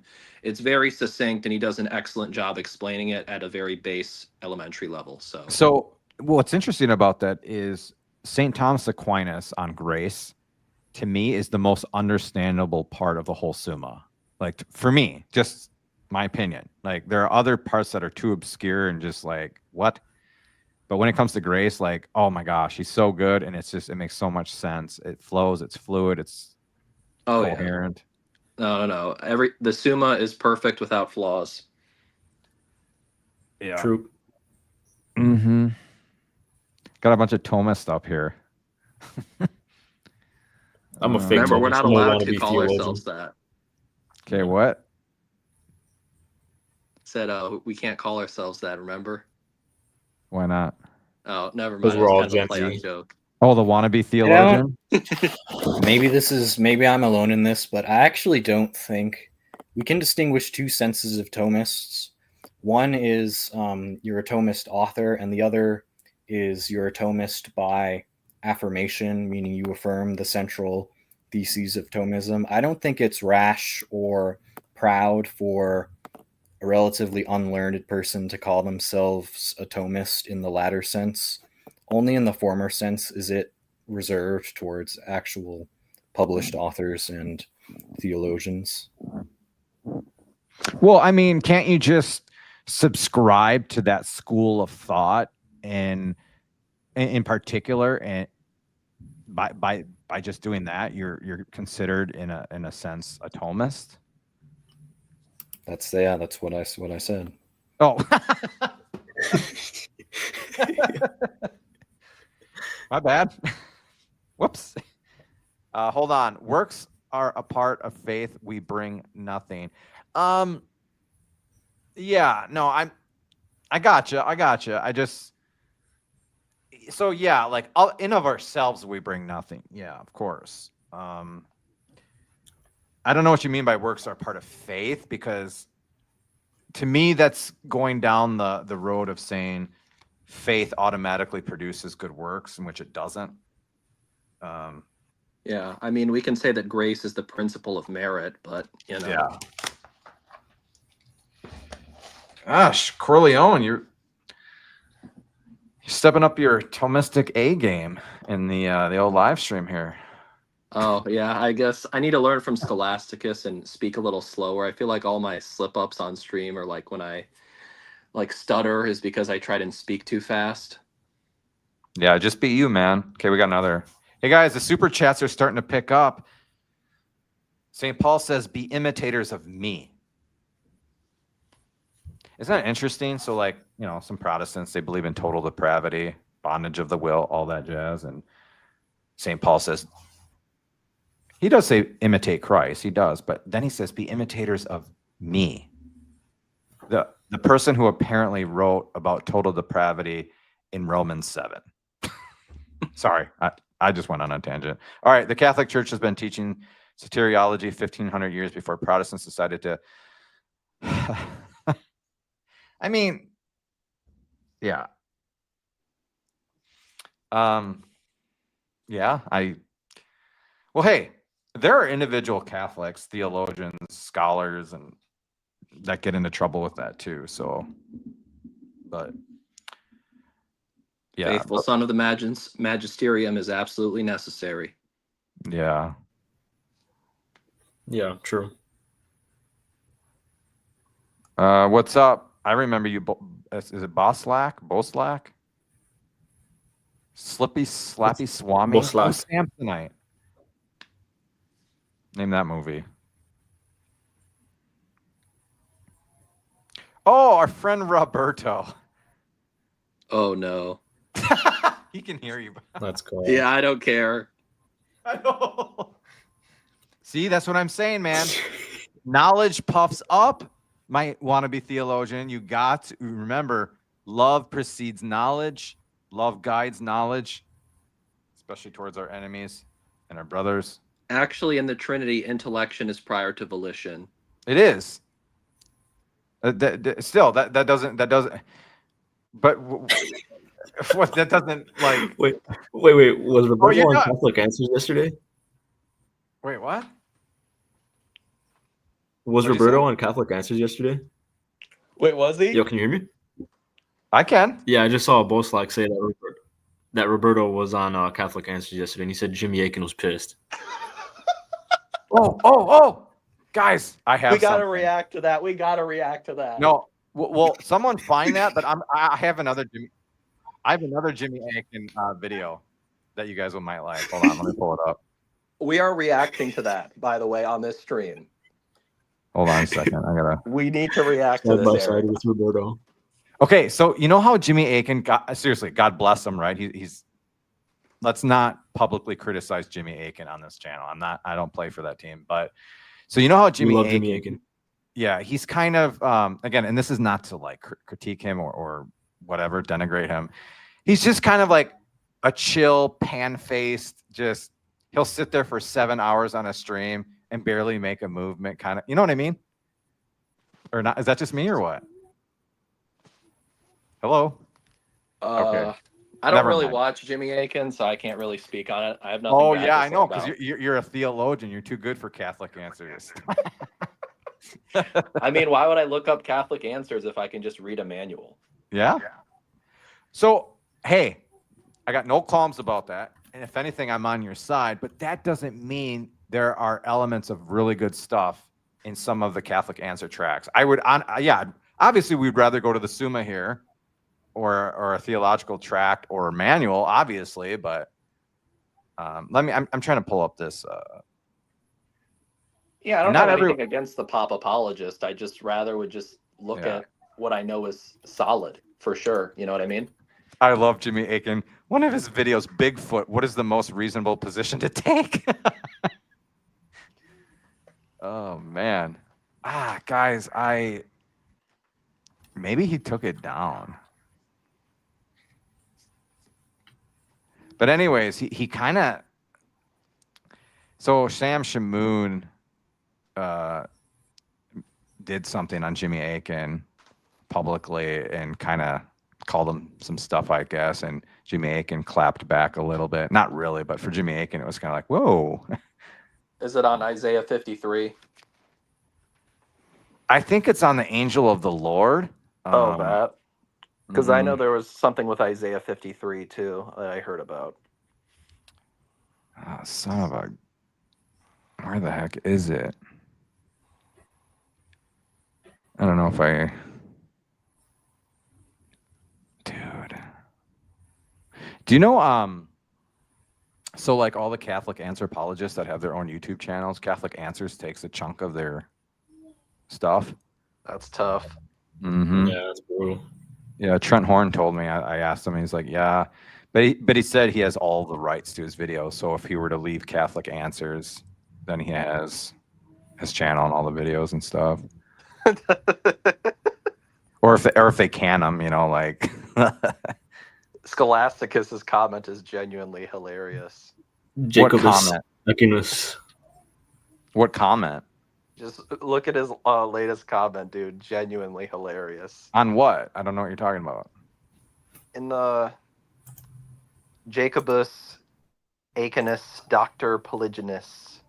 It's Jacobus Aquinas Doctor Polygenicus. It's Jimmy Akin's name in Latin plus a jab at the fact that he supports polygenism, which is pretty controversial. Okay, where is this? Come on, guys. Throw me a bone.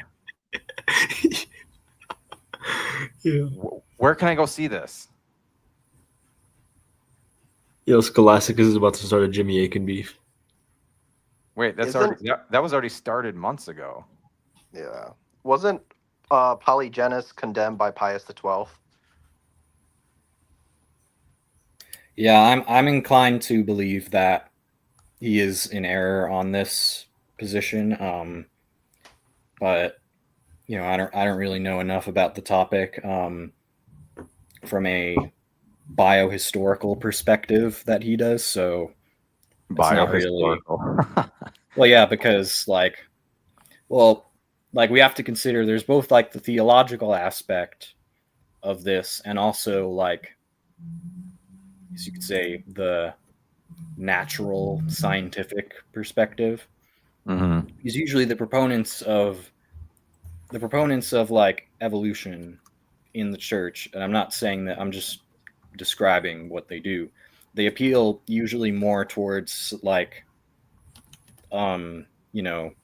consensus of biologists and stuff, and then go on demonstrating how evolution is compatible with the doctrine of the church. Whereas the younger creationists in the church, they usually go primarily to they do it the opposite. They go primarily based on theological reasons and then try to demonstrate how the biology fits with that to various degrees of success. Mm-hmm. I have a question for Scholasticus, really quick. Yeah. So, okay. How would someone? You got to super chat him, man. True.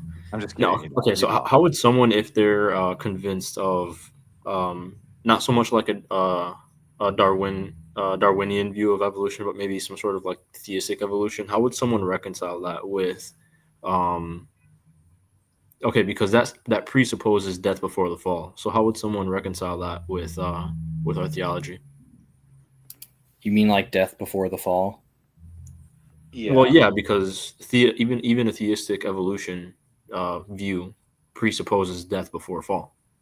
So St. Thomas actually discusses the possibility of death before the fall. This was a disputed topic among the fathers of the church, and he actually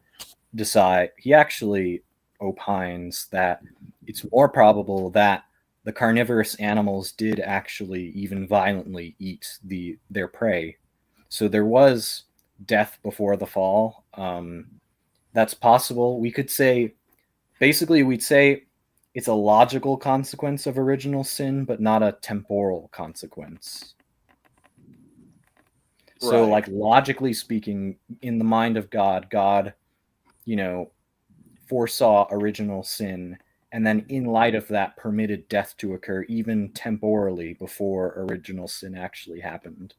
So that's how I would probably, So then, can we even, because of that, could we say, or could someone that is convinced of that, of theistic evolution, could they say that death wasn't a direct consequence of the fall? Death was for man. I mean, obviously, when we well, yeah, talk there's about also the distinction between humanity, human death, and animal death, because obviously the Right. animals weren't receiving the preternatural gifts. right, the grace of original justice doesn't exactly extend to animals, so there's a distinction there. Brute animals. Right. Are you guys brute? All right, man. Wow, we're down to 46. Oh, Daniel Ward in the house. Thanks, Joy. Hail Mary for you. What's your opinion? Actually, oh, sorry. Sorry, I have a super chat, and then you can talk over me. What's your opinion of young Earth creationism? Both Gideon Lazar and Robertson Genis. Oh gosh, sorry, Robertson Genis' opinion that evolution has pagan origins. I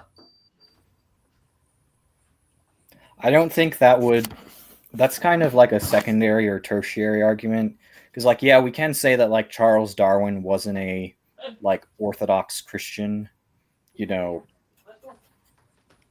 in terms of this, but like that doesn't necessarily, the fact that the first proponents of evolution historically weren't from a solidly Christian background doesn't mean that what they're saying isn't true, or that it's incompatible with Christianity. So that's really more of like a supplementary argument. It doesn't prove that like Christians cannot adhere to evolution in any sense. Yeah, I mean, if we look at like Aristotle and the Greek philosophers, obviously they had a lot of influence on our theology, but obviously there's many errors that they had as well that we'd obviously reject. So it's just careful prudence in examining the truth and then falsities of these non-Christian belief systems. I think I'm gonna find it here, guys. I'm really digging. I had an interesting conversation with Wagner once when we were talking about evolution and stuff, and he brought up an interesting point to me. And he had basically gave me this hypothetical situation, right? If we had taken Adam when God first created him, right, and presented it to a scientist, right, would that scientist be able to determine that Adam was only 1 day old from scientific means? Probably not, absolutely not. But at the same time, this is an article of faith, when it comes to these kind of situations with the creation of the earth and, God's absolute sovereignty in creation. So we should, I feel like a lot of ground is given to quote unquote science unnecessarily. I don't know. That's just kind of my take on it. I would agree that not just with this, but also with like the history of sacred scripture generally, especially the Old Testament. We need a better response to all the errors and historical revisionism that's going on generally, which I'm not saying that's anyone in particular's fault, but like, if anything, it seems like low church Protestants seem to be the most invested in like the reconciliation of modern critical history with sacred scripture, and I think in some ways we could actually learn from their zeal for that. Guys, do you know Nick Fuentes debated Jay Dyer like 5 years ago? Really? Yeah. It was not good. Not. No, Nick Fuentes got annihilated. Yeah, it wasn't good. And now Dax is sorry. What does Nick Fuentes do? I don't really know him. I know he's a social media whatever pundit. and He's stuff. he's a live streamer who basically promotes like this kind of version of like American paleoconservatism. He is a Catholic and does talk about religious themes occasionally, but he's definitely more of like a political amateur commentator. Okay. Yeah. He's for sure mainly a political commentator. Guys, I found it. He has a real few quick. takes that would probably not fly on YouTube today. I mean, I don't think he's on YouTube because he got banned. No, he's not. He's on Rumble. All right, I got this one, and then if you guys want to piggyback, Dexter, good to see you, man. I'm glad you're back. I heard that Saint Irenaeus taught that we can become like gods. Can you expand on this? I'd love to come on, although I'm still coughing a lot. You could do sign language if you have a camera, but actually, Athanasius. both Western and Eastern fathers taught deification. The East, they call it theosis, but really what it is participating in the divine nature, like in 2 Peter. But what that means is it's through grace and not through nature. Even though we're participating in the divine nature, it's by participation. We don't actually become, like divine essence or a divine person. It's through participation of grace. And really it's that's what we're doing. That's what sanctification is all about, is becoming like God in that sense. That's just a really simplified version of it, but just don't think that we become a divine person or part of the divine essence. That's where people get screwed up on. I have a And passage this is from just Father another Gary de thing. Lagrange. Okay. Sorry, we all talked at once. Sorry, I was just gonna say, Sola Scriptura has been, on the backstage for about 10 minutes, and he's asking to come on in Wait, the who? private chat. Sola Scriptura. He's talking about That's his Roberto. name here. Can we Oh, please thank you, react man. to the video with him on Catholic Answers? Please. Buenas noches, mi amigo. ¿Cómo Buenas noches estás? Muy bien, gracias. Muy bien. Tu español es perfecto. Felicidades. Gracias. De nada, gracias. Correcto, correcto. You know what, Eric? You do pretty good, man. You actually do pretty good. Thanks. Your Spanish is not that bad, man. Yeah, man. Hey, man. You should- Lying's a sin. Hey. Actually, real quick, I did want to help substantiate with what we were talking about with Dexter, this passage from Father Gary de Lagrange. It's only one paragraph long when he talks about divinization, if you don't mind if I read it. I don't, but let me help you a little bit with this. Is good. No, it's not bad. But you're going to want to get to a point where you can paraphrase all these cats. Yeah, I got you. No, but go ahead. Go ahead, read it. I didn't mean to shoot you down or anything. Oh, it's fine. It was just literally off by what I was just reading this morning. That's why. Read it. I want to hear it. All right. This participation in the divine nature is indeed formal and physical, but only analogical. Human words, even inspired words, far from being exaggerations, can express supernatural truths only by understatement, as the divine nature is the principle by which God knows and loves himself without medium or interruption. So sanctifying grace is the radical principle, which disposes us to see God without medium, to love him eternally without interruption, to do all things for his sake. That is the meaning of participation in the divine nature. This participation is not a mere moral quality, a mere imitation of God's goodness. It is a real and physical participation, spiritual and supernatural, because it is the root principle of acts which are themselves really, physically, essentially supernatural. Human adoption gives the child the moral right to an inheritance. Divine adoption creates in the soul a real and physical claim to a divine inheritance. So maybe you can describe or explain.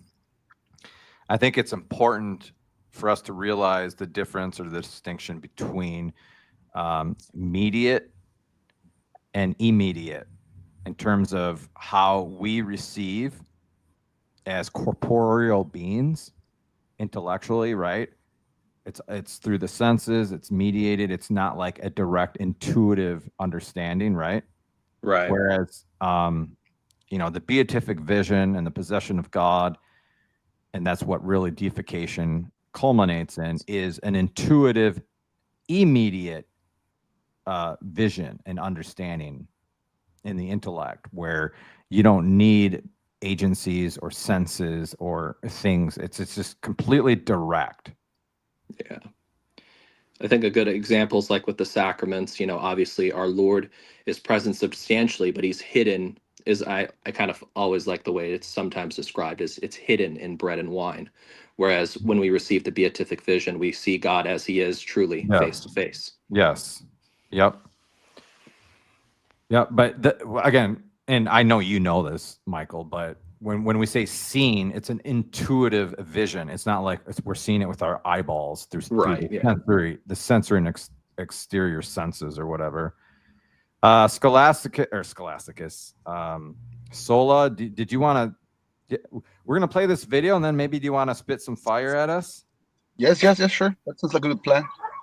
All right, guys, you got to see this. I don't know. Maybe you won't think it's funny. I think it's hilarious. So, is the angel of the Lord the pre-incarnate Christ? Just the context and the background.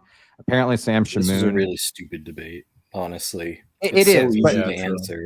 I'm not. That's not why I'm pulling it up. I'm pulling it up because I've never seen Jimmy Akin get quasi angry like that. And just the faces that he makes. It's hilarious. So, Jimmy Akin, I think 2006, wrote an online tract for Catholic Answers on whether or not the angel of the Lord is the pre-incarnate Christ. And he says it's open for debate, and he believes that it's not, and whatever. So Sam Shamoon just ripped into him because Sam Shamoon obviously is turning this into an ideology. Oh, I'm sorry. I should not be talking about people like that. Anyways, so that's the background, the context. It's not long. I just want to freeze frame them on a couple of the. It's just sorry. I got to do this. Do you know the Peter Diamond video where he's like looking at James White and he like pauses and then says like, "See, he's making demonic faces." Yeah. So I don't know if you know, but if you know, do you know Deuterocomical? Yep. Yeah, he does parodies of their videos. Yeah, he made a parody video. It wasn't just specifically on that; it was on something else. But then he would like incorporate that. Like when you pause the video and go back and see the demonic contortions. Dude, it's so good. You know what? So when I was that came out in like 2015, and I was a new convert, and I was like, I'm not a big fan of James White. When I saw that Diamond Brothers video, I'm like, I don't know. It could be possible.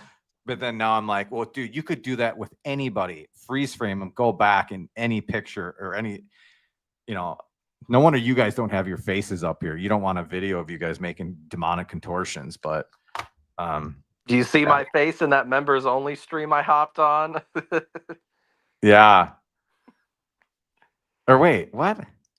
Remember yeah. On your phone. Yeah. Yeah. Oh Let's my God. do this real quick. I think it's hilarious. Angel of the Lord, Old Testament.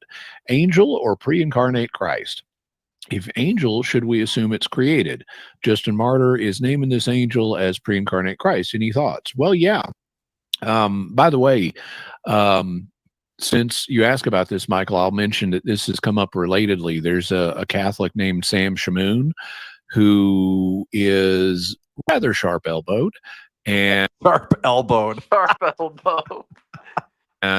he found an article I wrote back in 2006 in which I discussed the angel of the Lord, and I said there's more than one opinion on this, and you'll find more than one opinion, including in the church fathers. And I said at the time that I preferred thinking of this as an angel who is usually not the pre-incarnate Christ, but I expressed openness. Well, Sam Shamoon, being Sam Shamoon, called me out and started doing videos about this. And I'm like, dude, I did this article almost 20 years ago. And you didn't even think maybe I've altered my views in some sense in the last 19 years. It's You see those eyes? Oh my gosh. not worth finding Those out eyes. whether that might be the case before you start ragging on someone in public. Well, he also, I was watching, I haven't watched his videos in full. But I was watching a part of one where he was taking exception to an opinion I expressed. I'm not even sure about what, but it involved the Apostle Paul. And he was saying to his audience, "Do you see why I get angry? He's just butchered Paul." And I'm going, dude, someone expressing a difference of opinion about how to interpret a verse in Paul, you need help. I mean, Those eyes. go get some counseling or take an anger management class if that's the kind of thing that's really getting you enraged in public. I mean, that's just disproportionate to the situation. But like I said, I haven't watched his videos in full yet. Don't know that I'm gonna. And I don't know that I'm going to respond, although I may. I've thought about it. I think that's, I'm not going to play the whole thing. I think that you get the gist of it, but yeah, I don't know. I've never seen Sam too Shamoon many. is mentally unwell. Oh yeah. Yeah. I mean, we got to pray for him. We're not going to bash him on here, but I mean, yeah, you just got to pray for him. And that goes back to what I was saying earlier in my video, where it takes self. Sam Shamoon, I think he has ADHD. Like not as. I'm sorry. Am I talking over somebody? Okay, hold on just a second. But yeah, I was going back to the beginning of my video where I was saying, like, not everyone is cut out to be an apologist or a theologian, right? I'm not saying, maybe I'm not, I don't know, whatever. But that's where you got to like really self-examine. And, is this prudent? How is this affecting everybody? I mean, we're talking thousands upon thousands of people. You know what I mean? Anyways, I'm off my soapbox. Sorry. Are you being facetious? I can't tell I wish there was like a sarcastic tone with letters. I hope not. Are we, guys? Guys, Sam, I think Sam has probably ADHD, and this is not to offend him. And I don't know if you guys are familiar with ADHD, but I look at it as a virtue, honestly. Because Eusebius has it. This man, in fact, is sharp. I have autism, not ADHD. Have you guys? I mean, when you see, what I like, my favorite thing is debates with Muslims. I was quite. I was. Go ahead. Sorry. Go ahead. Keep going. Oh, I'm sorry. Yeah, I was into him because I was listening when I ran into Sam. It was when I was looking at the Muslim thing, arguments, and I was amazed. I was mind blown by the information this guy provides. And then as time progressed, I came to find out he's actually leaning towards Catholicism, and I was like, how can a man so sharp in the scriptures could even think about leaning onto Catholicism? So then I started looking at that, and then I posted a comment on him. And I, with some very Bible verses. Hold on, Roberto. Hold on.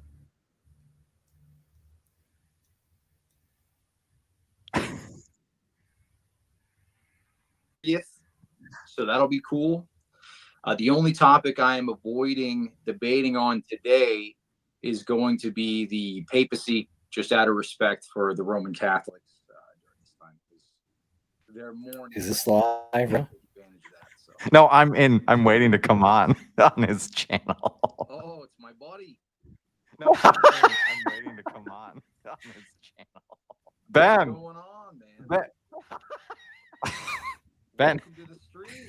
This is Dude, you're on my live stream. I'm on your live stream through my live stream. Dude, you're on my live stream. I'm on your live stream through my live stream. That's amazing. I love it, man. Yeah, what do you want? Let's debate. Do you have your whole panel up there? Guys, what do you guys want to debate? Yeah, what do you want? Let's debate. All right, man. What do you want to debate on? Guys, sola fide. You want to do sola fide. Sola fide? Let's do. Yeah. I just did a whole bunch of stuff on the Immaculate Conception today. You want to do that? Yeah. That might be fun. Why don't you go ahead?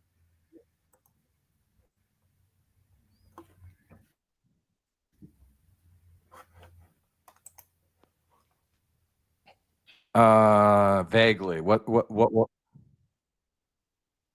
Oh. Gosh, you kind of put me on the spot. I thought we could choose, but hey, hold on a second, Ben. Guys, is this cool or I don't want to hold up Ben because if he actually has people that want to debate him, I don't want to hold him up. Guys? It's No, just not you, I wanna- Ben.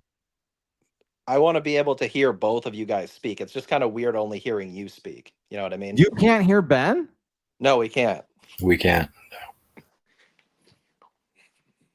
Dude, I think I might have to hold on. I don't think, yeah, 1 second. Dude, I think I might have to hold on. Can you hear him now? I don't think, yeah, 1 second. Got some tech issues going on. Can you hear him now? I can hear Ben. I Priests just are heard allowed to ride horses. That's the same thing. You know what's funny? Somebody pointed out that canon isn't even in the rudder. That canon's not even in the rudder. Can you hear him? Priests are not allowed to ride horses. That's the same thing. That's so funny, man. It's because of my. It's because of my Protestant. I'm sorry, guys. That was bad. Can you hear me? Hello? Yeah, we can hear you. Okay, sorry. I tried to get that to work. Yeah, we can where hear you now. would, like, so he has a live stream right now, and he's inviting people to debate him, Eastern Orthodox and Catholics. And I thought, like, I could get me on his stream and then project his stream on our stream. It was working for a little bit. I think it was fine at the end. We can hear him fine. We can hear fine at the end. I don't know what happened. Yeah, porque no, see? It was good. At first, it was a little bit iffy because we couldn't hear him. But then whatever you did solved the problem, and we were in business. I don't know why you took it off. It's all right because on my end there was a whole bunch of mess. Oh, okay. It was a mess. I thought it was just being funny. It's fine, whatever. All right. What do you got for us, Roberto? It was creative. Well, last time we were talking about the Pope and Peter. And since we like that's the topic of the time right now, I think it's a good topic. I didn't get to share with you guys what the studies have done in that aspect. Okay, I'm gonna do this. I have a question for Roberto real quick. Yeah, hold on. Let's do 15 minutes, Roberto. Is that okay? That's very short. I can't even do nothing in 15 minutes. Because like you guys, like if I say something, like every time I bring a point, you guys have something to say, and then the 15 minutes go there. So it's like, it's this types of talks take a little longer than that. I think it's unfair to limit me. Dude, last time you tried to exegete Amos to tie it in with Gaza and Putin's birthday, bro. Like I think we're trying to be reasonable here. Oh God. That's a good point. That's a good point. It's good that you guys bring that type of thing, but you have to be, at times you have to be a little bit open-minded because we're talking about supernatural things here. So okay, there's a fine line between open-mindedness and just stark superstition and conspiracy. Well, look, this is easy for you guys because look, I come here and I drop some fire on you guys, right? Now, if I say something like that you think it's ridiculous, you can use that against me. Say, well, look, this guy's talking crazy stuff. But let me talk my crazy stuff so that you may drop it on me. Now, look, I'm not gonna talk about that no more because obviously you guys can't handle it, But the only thing I'm gonna say though, look up Putin's birthday and figure out how does that tie to Israel and Amos chapter 1. It's just that simple. Okay. Wait, are you a Zionist? Yeah, excuse me? Are you a Zionist?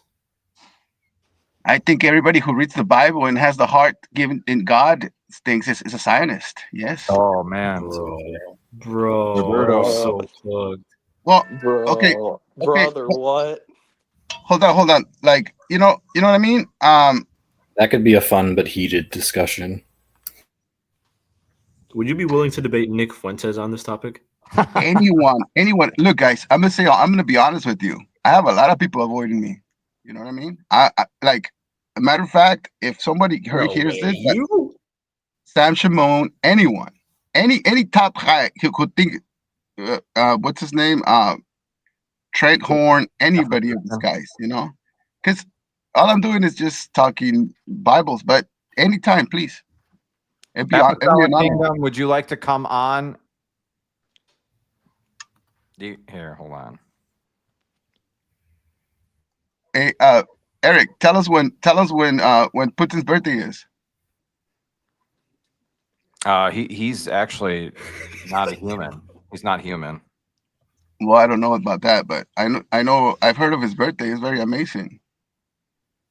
The date. How did you get involved in this, Roberto? It's October 7th.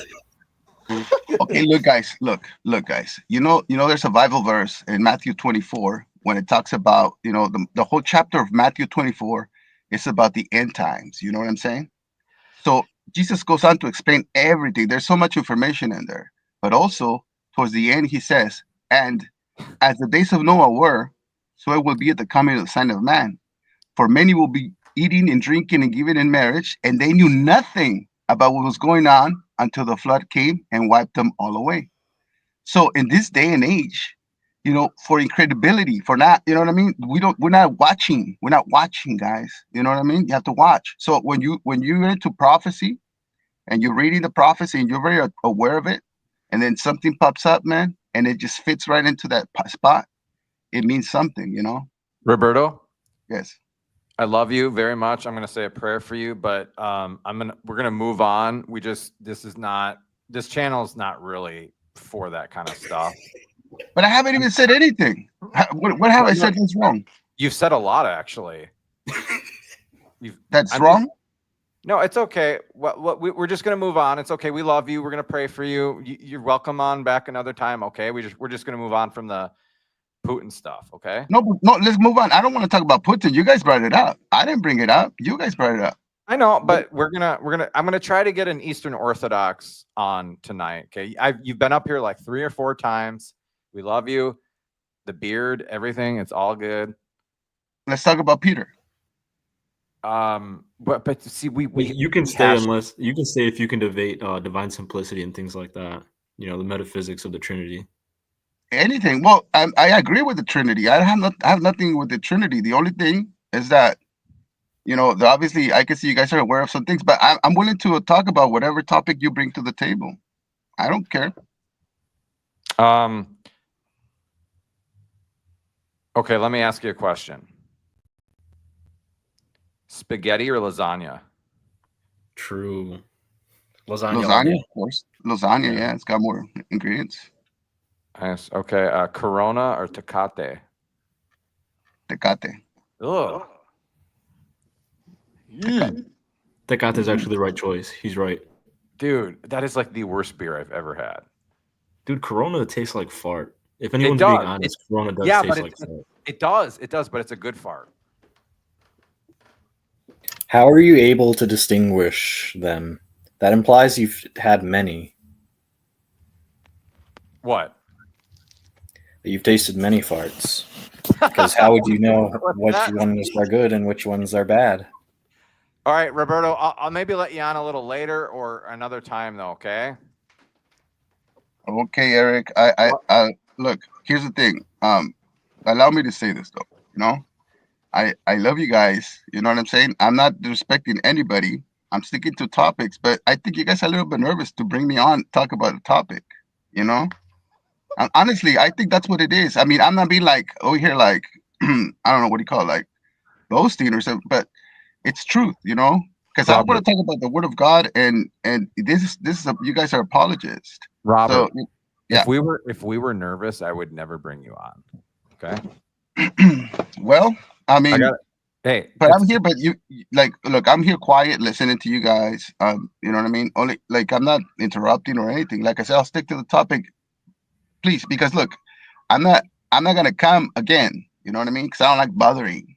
But eventually, this will be public. It'll start being public that how you guys. I'm gonna require help from other channels who have more views, more audience, and then I'm gonna have to bring you guys up. You're gonna have to what?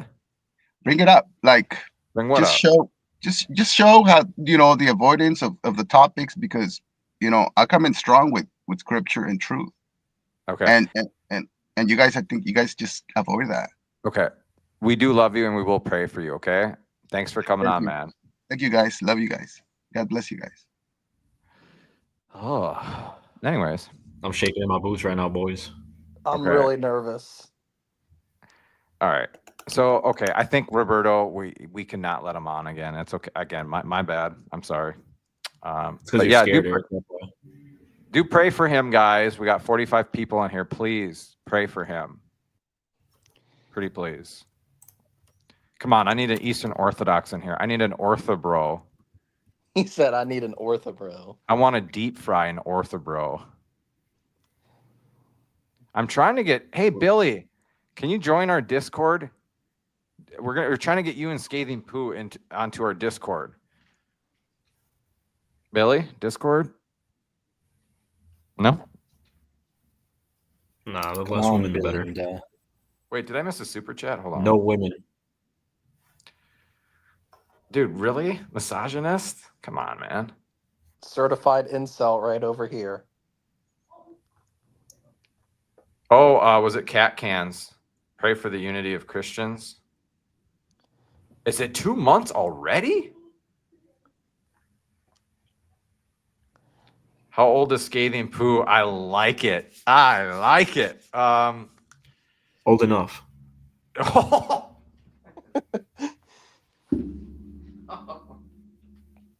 Oh. Ooh, what an answer. Oh, gosh. I know, right? Oh, I love this channel. Scathing Poo, where are you? Bro provided Catholic match without the membership. I know, right? This is free. This is free. Billy, if you and Scathing Poo end up getting married, you owe me a membership. You got to become a member for that. Yes, that's why Scholasticus. That's why Eusebius said old enough. I'm just kidding. That's true. I think we only have one 15-year-old, but yeah, that's kind of weird. I don't know how I feel about that. I mean, inherently, okay, fine, nothing wrong with it, but I don't know. We talk about adult stuff in here. This is a mature channel. We talk about mature topics. Right, like divine simplicity. Like Putin's birthday. Yes. Dude, I'm getting nervous just thinking about it. Brother, I'm shaking in my boots right now. Reformed Catholic. That's an interesting handle. Many good brothers like Cameron Riker, Sipsister, Catechumen, and that one Catholic girl, but they are a pop apologist, too young to be doing apologists. But okay, let's pump the brakes a little bit there. Okay. I personally know everyone except the one. I don't know if I know the one Catholic girl. Guys, okay, here's the thing, right? You have to understand something. What they are doing, okay? They're not posing as theologians. You know what I mean? Like, especially two of those. It's our I don't know. job.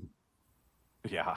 I don't know about the one Catholic girl. I have no idea what that is. But those three guys, I know personally, they're not trying hard or desperate to come off as a theologian.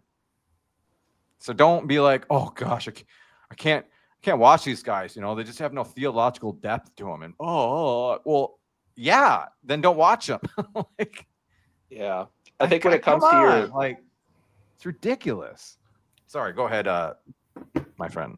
Yeah, when it comes to your serious theological questions, like you should not be looking at YouTube or looking at Catholic Answers. You want to be looking at your manuals if you own any. Find a good manual online to get your serious theological questions answered. Yeah. Well, there are theologians that are accessible. Well, actually, I only know one that is accessible, and that's Dr. David Anders on EWTN. Right. For the most part, though, they're not really. Oh no, not at all. Not accessible public. Like, hey, email and call me. But Well, I mean, Hey, Eric, most of the I'm just saying. manualists are deceased at this point. say that again. Most of the manualists are dead at this point. Oh my. Are we going to turn sedevacantists then? That made Well, no- technically, we actually are right now. Okay, so okay. I know we need to go back to the manualists, bro. We need some new manualists to come around writing some great, just orthodox theology. Wait, Miller, were you the Eastern Orthodox? Miller Light? We need, if you're, all of us are, we need some EOs on here or some Protestants to come up and have a good discussion, right, with depth. Eric, Oh, I just not sent you. I just sent you something on Discord. I don't know if you wanted to react to that on stream. That's pretty funny though. Oh yeah, hold on. Wait, on Discord or X? On Discord. Oh, hold on. Wait, Kelvin Robinson, isn't he that Anglican priest? Yes. he's now old Catholic. Hey, Scholasticus, I was going to ask you real quick. I basically bought the entire set of the STS, but I'm missing 3A and I cannot find it anywhere. I don't know if you know anybody or know where you could find a copy. Do you want it in print or do you just want a digital? Physical. I want a physical copy because when I go to Oh, seminary, yeah, I don't know about that. I almost exclusively read ebooks, so Okay, yeah, because I'm not allowed to have a phone, so I'm too poor and cheap to get the physical. So The ebooks, can you highlight those? That's why I like the original tangible pages, so I can highlight them.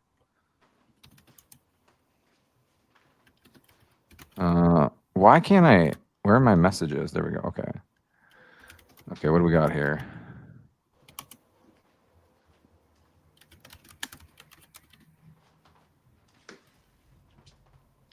oh man.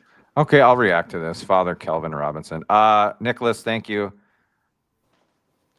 Oh, what book of Cardinal Seurat did you pick up?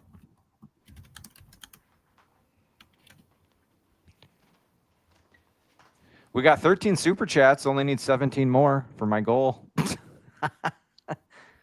Hold on. Minimum age is 35 to be president or for a deacon? Deacon and also president. Okay, let me share my screen.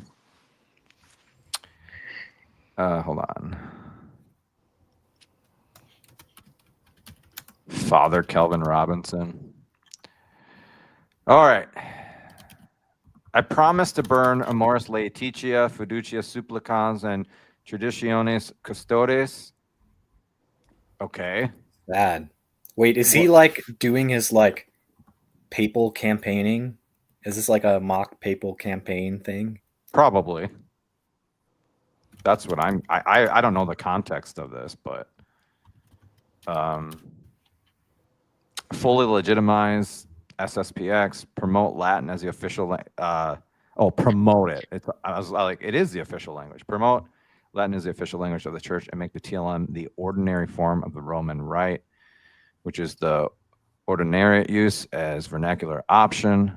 Return altar rails, rood screens, and kneeling for communion to be received on the tongue as the default. Like, dude, are you serious? Ban extraordinary Eucharistic ministers. Based. Oh, we could get in a debate there. Well, well, that's why they're called extraordinary. Ordinarily, you don't want them. I will say this, Eric. I will say if anyone's being honest, they can say that the extraordinary Eucharistic ministers, that the practice is abused currently. On what magnitude? On the magnitude of where I would say, well, again, at least where I am, we don't have to go into where I am, but at least where I am, it's you go to a smaller parish and you have like 5 to 6 extraordinary Eucharistic ministers.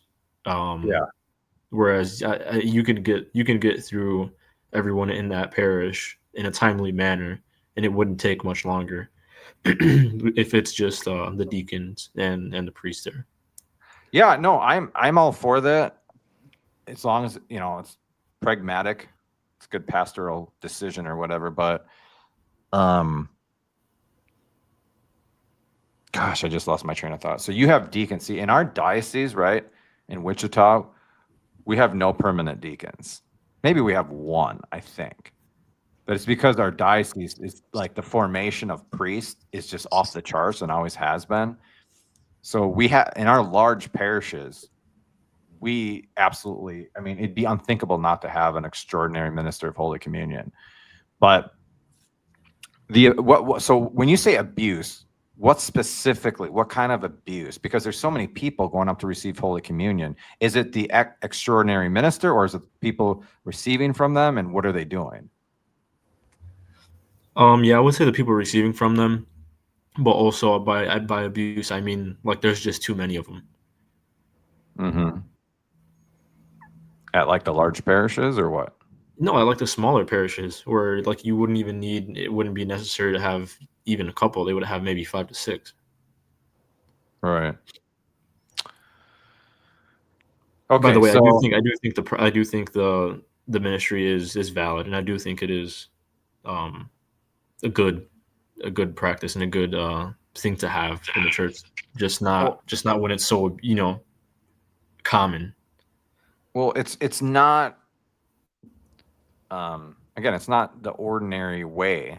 It's strictly pastoral. I mean, if all things were equal or whatever, you know what I mean, is like we wouldn't have them. If we didn't need them, we wouldn't have them. You know what I'm saying? We don't have them just to have them in that sense. But okay. So he says remove nave altars, encourage ad orientem. Okay, now that I agree with. The ad orientem. I just got done reading Pope Ratzinger's Spirit in the Liturgy, and he convinced me.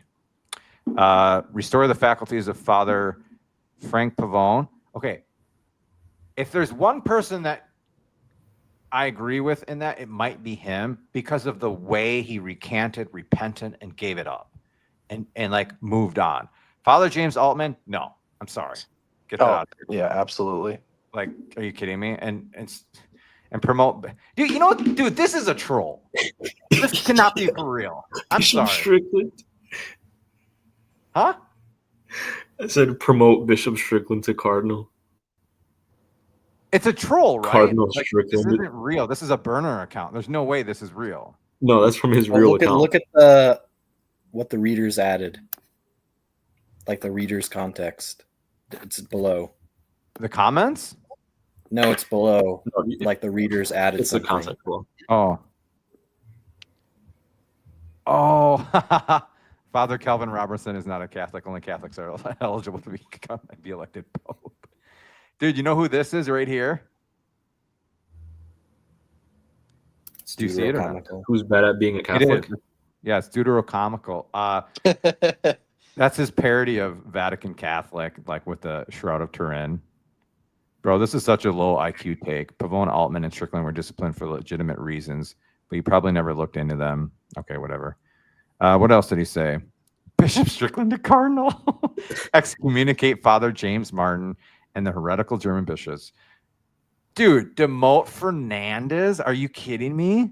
Why? No comment. There were some things I've learned about him that made me a bit iffy about, but it seems like the things that are like actually were bad about him in his past, he has repented of and moved on from. You could argue, oh well, it's still scandalizing people. That, I mean, at that point, it seems more like Pharisaic scandal, where we don't really have to. It's like that's more your problem then. Mm-hmm. And I don't think he's done anything as prefect that's heretical or anything like that. Yeah. Sorry, I was looking at another comment. I didn't mean to. Honestly, with who he listed to demote, I'm surprised there's one other prelate that wasn't listed, but I won't say their name. Work closely with law enforcement to rid the church and society of anyone involved in the sex abuse scandal. Well, yeah, of course. Work on reuniting with the Orthodox, of course, and encourage Anglicans to join a fully funded ordinariate. Launch a crusade. Dude, this is not a real. This is such a troll. Launch a crusade to push Mohammedanism out of Christendom. What does that even mean? To push it? Mohammedanism is Islam. No, I know, but what does that mean to push it out of Christendom? Like, I think he means like expel geopolitically? all Muslims from Christian countries. Yeah, okay. Anyways, well, what do we got, kiddos? I don't know how much longer I can go for. Super chats. That stopped a long time ago. I did have a question React for to the Scholasticus. Catholic answers, dude. I'm sorry, what? Roberto on Catholic answers, bro. Gotta react to it. How do I do that? I don't have it. Someone had the timestamp. Yeah.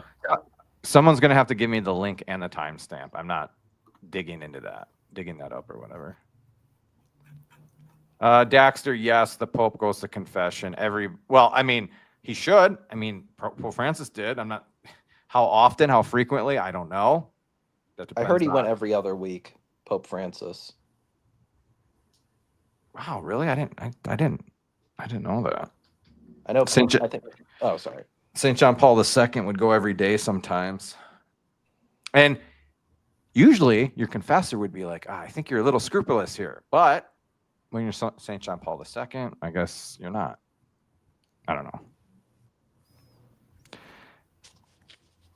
Altar rails. So altar rails, I would say yay. Let's do it. Because I like to kneel for communion, but not be like one of 400 kneeling. I don't like to be ostentatious or to stick out. And I know that's like, well, that's scrupulosity because it's like you shouldn't worry about what other people are seeing or, all that jazz. But yeah, I'm down with altar rails. One of my parishes in Minnesota, when we'd go up for Holy Communion, they didn't have an altar rail, but they had a kneeler. One of those single kneelers with to put your knees on and then your arms, right? Just a solo my kneeler. parish has that. Yeah, they would have that there for you if you wanted to kneel on it or not. I thought that was pretty cool. I think another thing with altar rails that's really important is it's that physical reminder of that the altar is a sacred place. Like, I remember just how frustrated I was seeing after Mass, because I was serving at 2 Masses, and when I stepped out of the sacristy, just random people just stepping up on the altar, taking pictures and stuff, just like with the tabernacle, like 10 feet away from them, just casually. Like that was really frustrating to see. So I think, I'm not an expert on this, but I think the altar rail was a liturgical element of the laity to kind of participate in that sacrificial element, hence the name altar rail, like in the sacrifice of the Mass and giving ourselves to Christ in the Eucharist and Holy Communion. Kneeling on like a rail of altar or whatever, but which in my mind is pretty dope,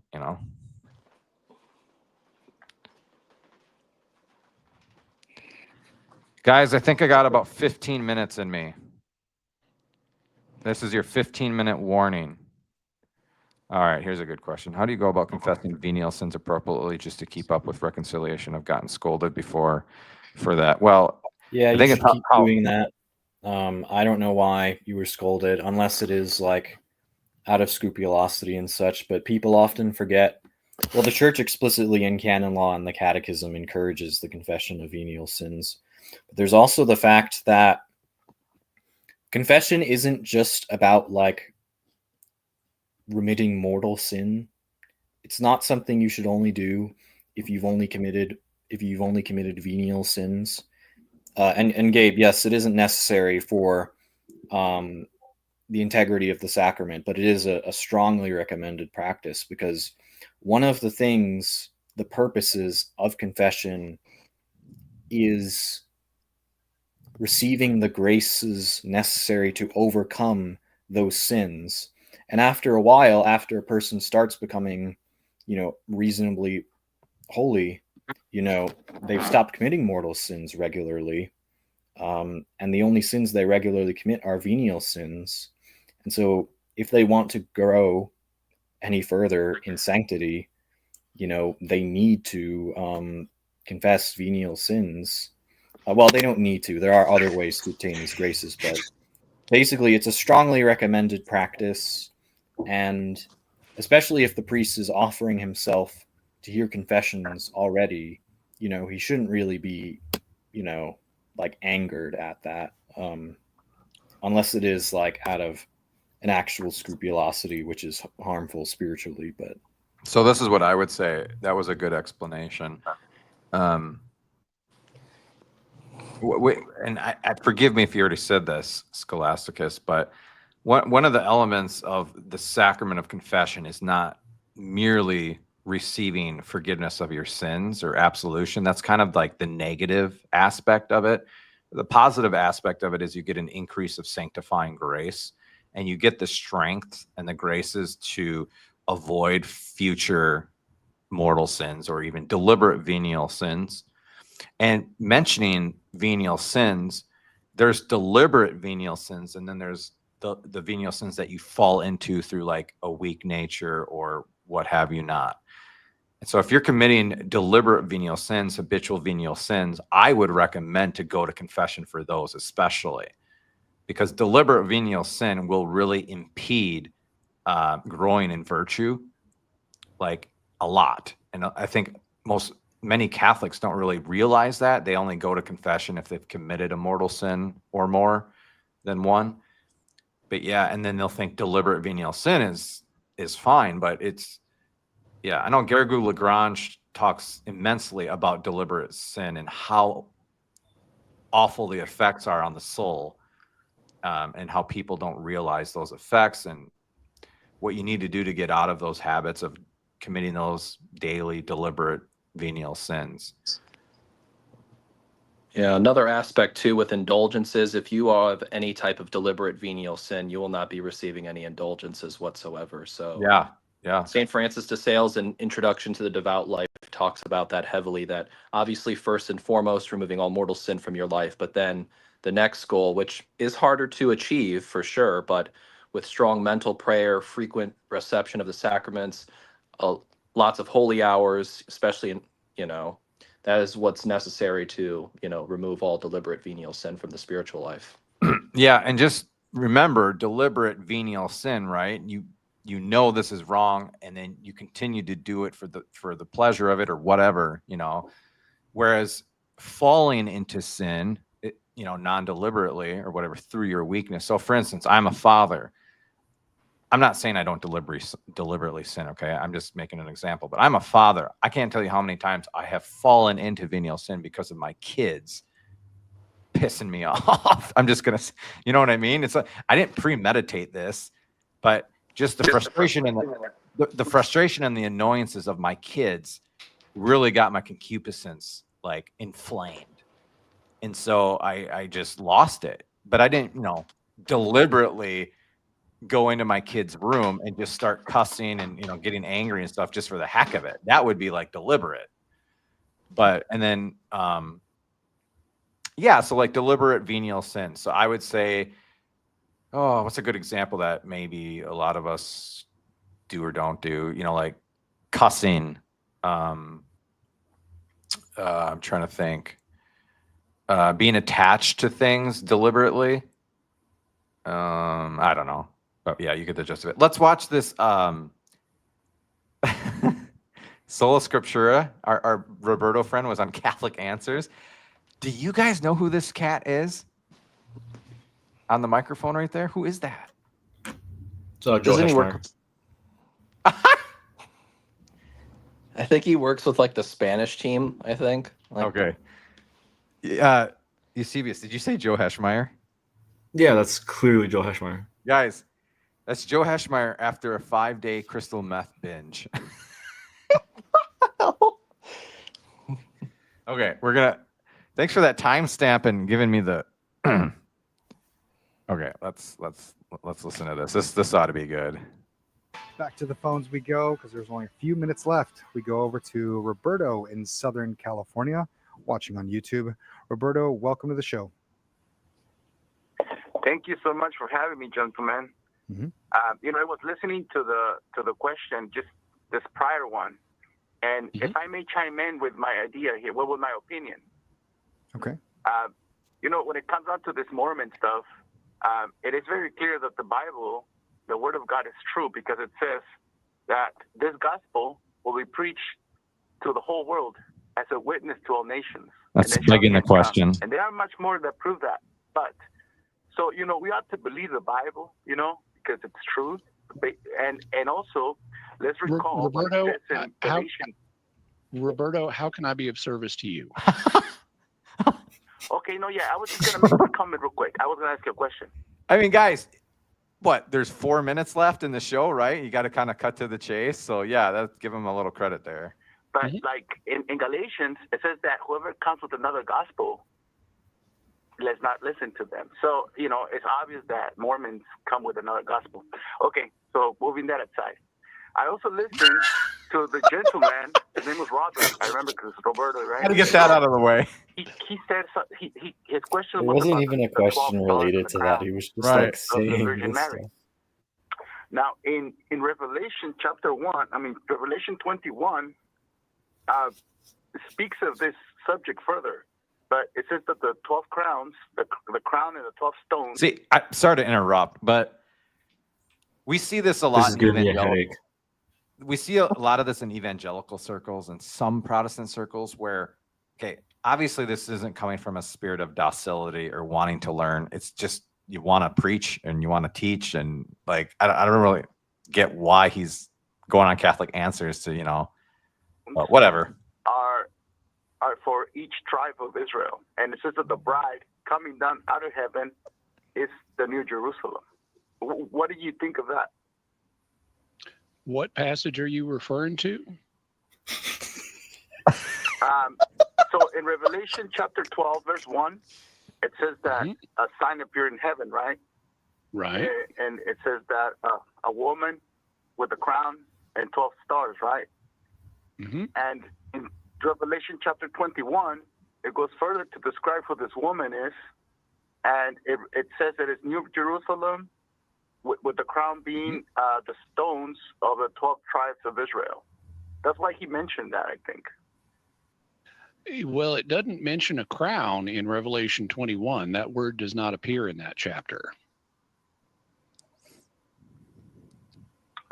You know what? I don't recall the crown, but it says, it does say that it's 12 stones, 12 gates, 12 angels. Well, yeah, it does. It does describe this is Revelation 21:12. It says that the city New Jerusalem, had a high wall with 12 gates, and with 12 angels at the gates.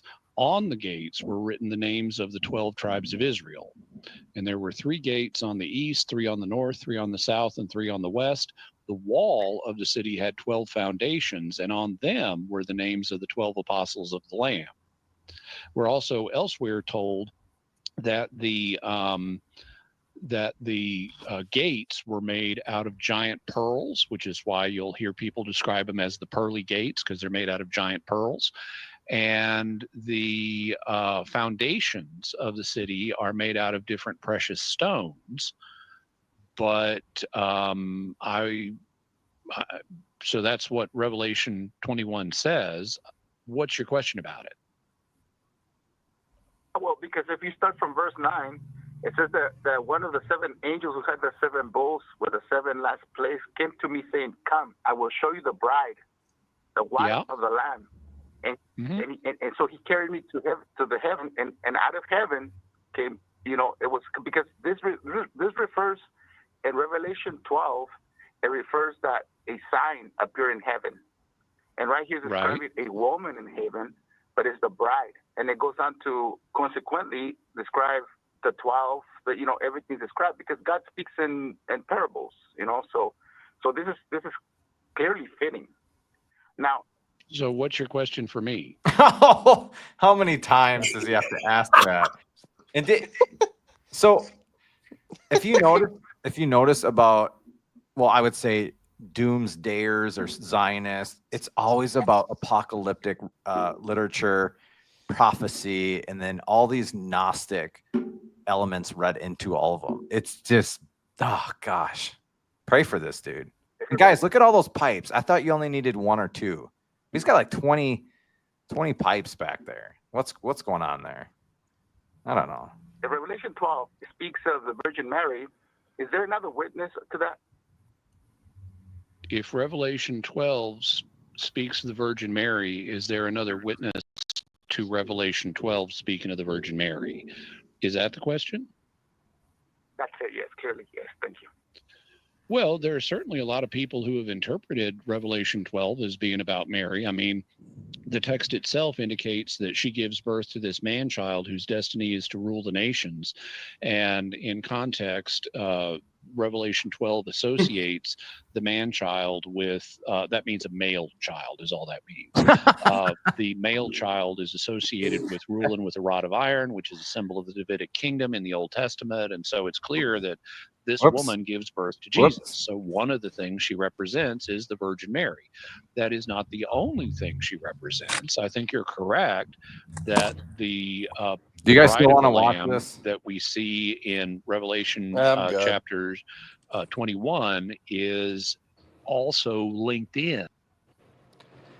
Apostolic Kingdom, how we doing? Hey, how's everyone? Can you guys hear me? Yep. Yeah, we can hear you really good. Yeah. Yeah, sorry, it took me a while this is my first time actually using StreamYard, so had to set it up from the start. So how's everyone doing? Good. Are you Eastern Orthodox? Oriental Orthodox. Oh, dude, nice. I've never had an Oriental Orthodox. Which branch or church? Yeah, so I'm Armenian Orthodox. So yeah, roots go way back. And I just want to say also first and foremost that I love your show. So thank you all for the content. It's very educational and very edifying. And like the content that Catholic YouTubers put out is just, it's really superb because it's really converting a lot of people to like the apostolic origins of the faith. So I just want to say thank you first and foremost. Yeah, you're welcome. Thanks for coming on. Where are you? Are you in the States, if you don't mind me asking? Yeah, no problem. Yeah, I'm from California, so here in the States, West Coast. Well, thanks to your boy. I forget his name, the Harvard student that went up against Cliff. Oh yeah. I know he's not Armenian, but Ethiopian. Yeah. Yeah, that was fun. Yeah, I felt he did a good job of representing the faith. Except for calling Vatican I and II heretical, but yeah, we'll let that slide. Yeah, I mean those are points of contention, but overall, like the points that he presented. Yeah. You said you wanted to debate Christology?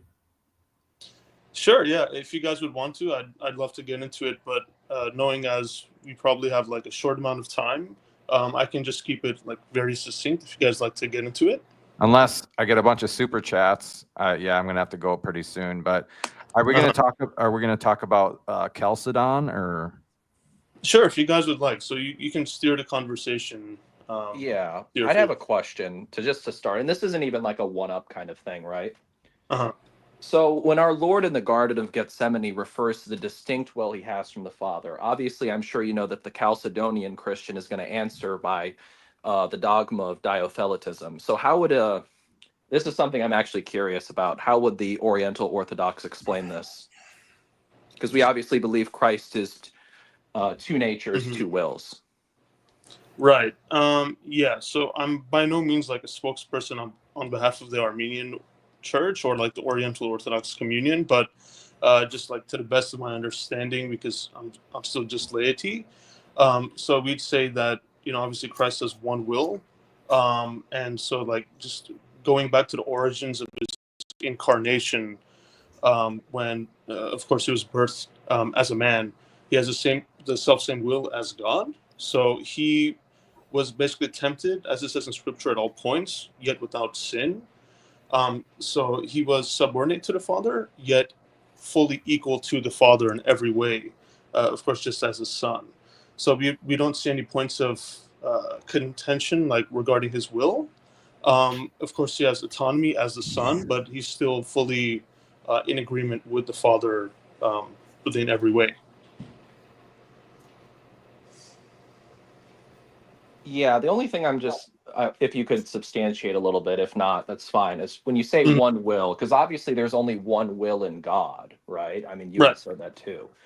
So how does that kind of play in? Because obviously for us, right, Christ has a distinct human will that is distinct from the divine will that he shares with the Father and Holy Spirit from eternity. So if you say one will just in total, then how does that kind of work? If that makes sense.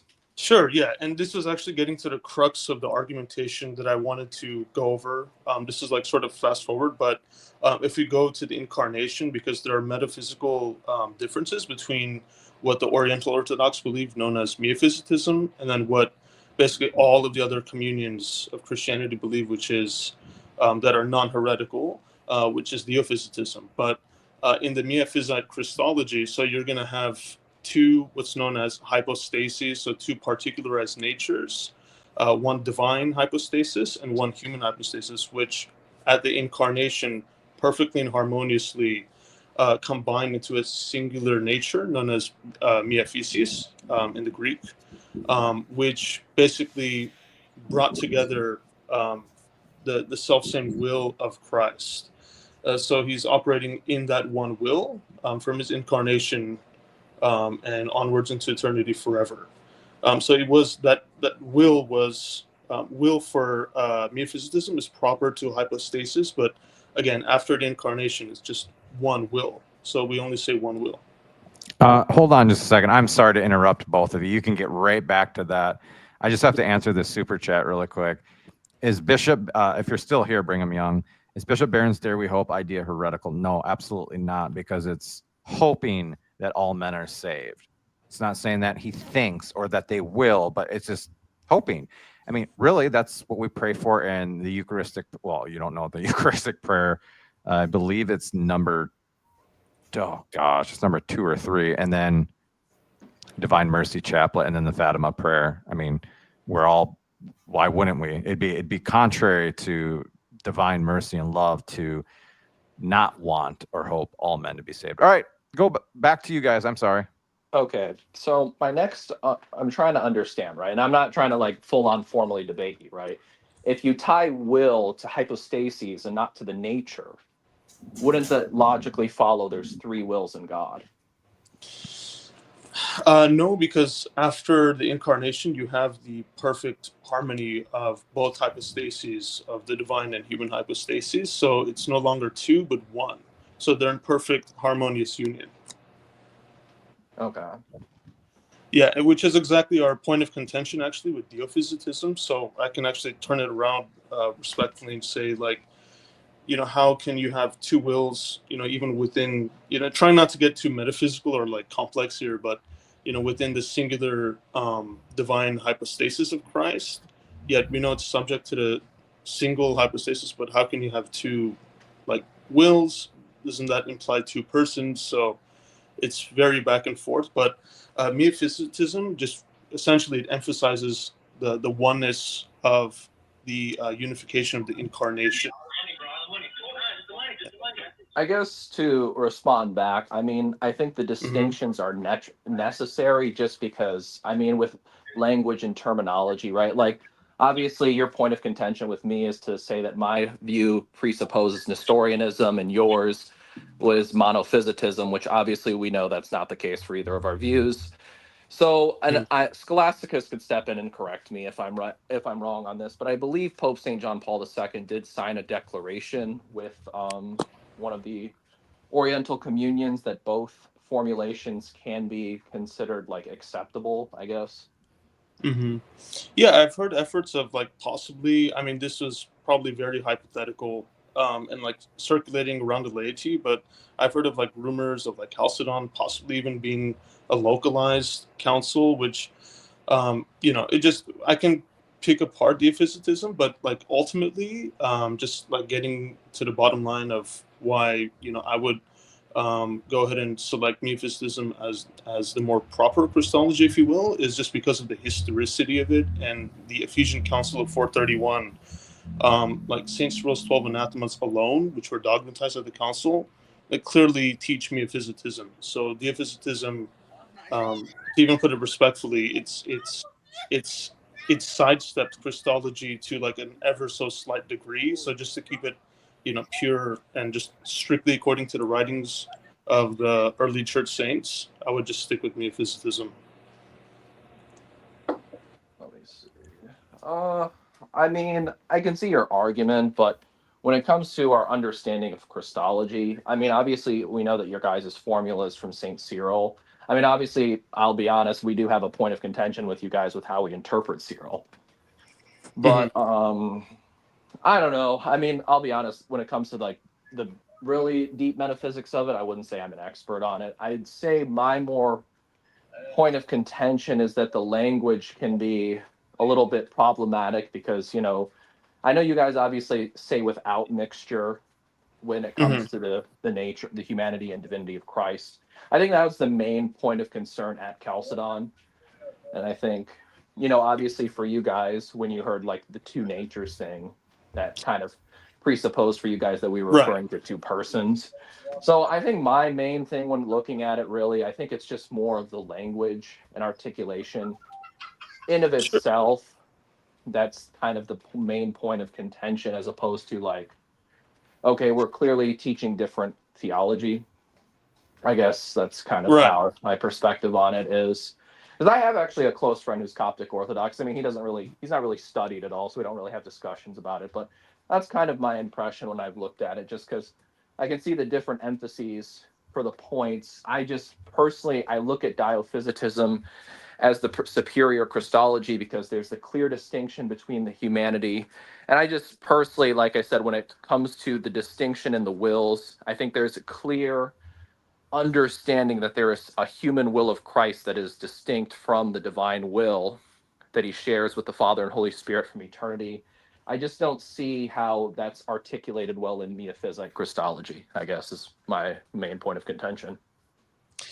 Yeah, so it's of course a very back and forth issue, and just like a forward about this, like I sincerely do believe that both the Oriental and Eastern Orthodox believe in the same Jesus Christ, so of course the same God. It just our Christological, like metaphysical formulations are just slightly different, but of course we believe like in the same God. It just it's really getting into like the metaphysical, like almost theoretical like points of contention. But it just, when I read through the minutes of the Council of Ephesus, like, and the 12 anathemas of Saint Cyril, specifically anathemas 3 and 4, are just very clear in print, which basically said like if anyone divides the hypostases of the one Christ, or if there's any division between the two persons or subsistences, let them be anathema. Just very loosely paraphrasing and summarizing them here. So I would just err on the side of Metaphysitism just to be safe, just to be doctrinally pure, and just to keep in mind that that was the consensus of the entire Ephesian Ecumenical Council. So I know that there was also a lot of politics and personalities involved, like regarding the contentions between Pope Dioscorus of Alexandria and then, of course, you had Pope Leo of Rome. So there, I'm sure, were a lot of politics involved, like between all these things. But ultimately, we believe in the same Christ. I just lean towards the metaphysical definitions of Metaphysitism. Okay, yeah. I mean, I can see where you're coming from. I think the main thing for me is with how you've described the anathemas, I don't see how diophysitism violates this at all, because obviously we don't believe in a division in hypostases. Obviously, we say that both natures of Christ are distinct and united to the person of the Word.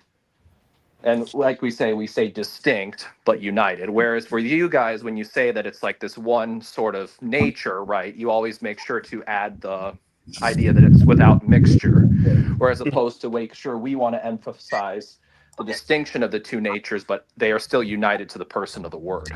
So that's why I think the more main issue is more with language. But from how you've described the anathemas, I don't really see how diophysitism would be in contention with that. Guys, I got literally 5 minutes left. Mhm. Sure, yeah, that's totally fine. Should we continue this discussion, or you guys want to? I mean, for 5 minutes, sure. I'm just saying I got 5 minutes left. I mean, we're going on almost 2 hours and 40 minutes for the. Yeah, of course. Yeah. Can we Sure. speed run a like a fast food chain? Rank it. Sorry, what? Fast food? What? Can we rank fast food restaurants? That was random. What?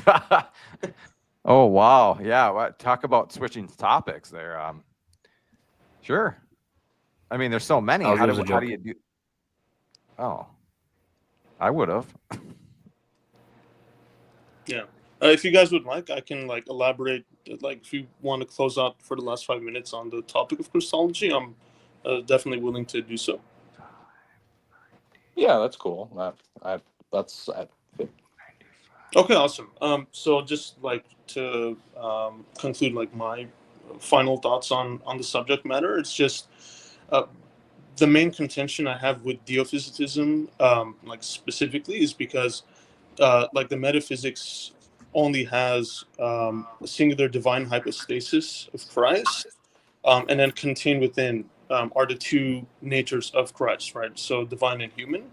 right. But the thing is that those two natures, of course, are essences, and so like a question really I'd have for the opposite perspective would be: so Christ at his incarnation, he basically added on or adopted, if you will, a human essence, like according to the opposite definition. But see, like in Miaphysitism, it's not just ousia, to use the Greek terminology. It's hypostasis, so it's a particularized nature. So we'd have a point of contention saying that it's not a particularized incarnation, if that makes sense, in terms of his humanity. And then another point would be, I know that the opposites like to emphasize triadology, but with the human essence being contained within the divine hypostasis intrinsically, it would be problematic regarding the crucifixion, because if Christ, if he went ahead, obviously he died on the cross ultimately. So if that's proper to the Godhead, then that can problematically apply to the Trinity. But it was only the Son, obviously, who suffered within the Trinity, not the Father nor the Holy Spirit. So I feel like the broadened like application of even the crucifixion is quite problematic for Theophysitism. But again, I mean, bottom line is just, even metaphysics aside, just because of the historicity of the universal consensus of Miaphysitism, I mean, to me, that just seals the deal, just to make it the safer option. Okay, so I guess to give my response with Miaphysitism, so I guess I want to talk about specifically with the crucifixion to kind of answer that. So personally, I do think the Diophysite view is the proper way to explain it, right? We say one divine person subsisted in two natures. Obviously, divine impassibility is one of the most essential attributes of God. So this is why that our Lord had to assume a human nature. We talk about the person of the Word being the primary cause of man's salvation, but the human body of Christ, his human nature, is the instrumental cause, that he assumed his humanity in order to be able to suffer and to die for us. Now, obviously, when we talk about the merits of Christ, we in Catholic theology, we make the specific distinctions of the graces that his human nature received. One, the grace of union, just the initial graces of the human nature being united to the person of the Word. And then also the habitual graces that he continually receives from the divine nature. Both of these we would say are infinite. And like I said, all of Christ's actions, and I want to make sure I preface this, that I'm saying human being, not human person, because obviously we say he assumed a human nature, so it's fine to say human being, but not human person, because Christ is one subject, that his actions as a human being have infinite value, which is why I would say that when it comes to the understanding of the crucifixion, I feel like it properly, adequately explains what happens. And I would say simply, when it comes to like historicity, right? I obviously trust in the papacy and the promises that Christ gave to St. Peter. I know most Orthodox will bring up Matthew 18, but if we read that passage carefully, obviously we see that while they do have the authority to bind and loose, only St. Peter was given the keys. And this was why we speak about, in line with Catholic ecclesiology, that it is the bishops in communion with the Bishop of Rome with supreme authority. And obviously, when he promises the apostles to guide them into all truth. Obviously, to get into, with what St. Cyril taught, I mean, that would be a much longer conversation.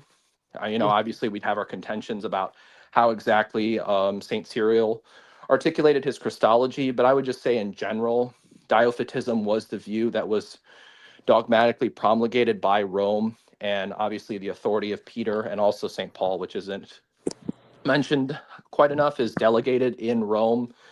So I feel like with that and the consensus of, like I said, Christendom since 451 has been Diophysitism. So that's kind of how I'd present my argument. All right, hold on, guys. Unapologetics. You guys know this cat from X? No. He's the meme maker. I think that's a picture of St. John Paul II, right? In the sunglasses. Yeah. What's up, man? Why don't you give us a meme or something?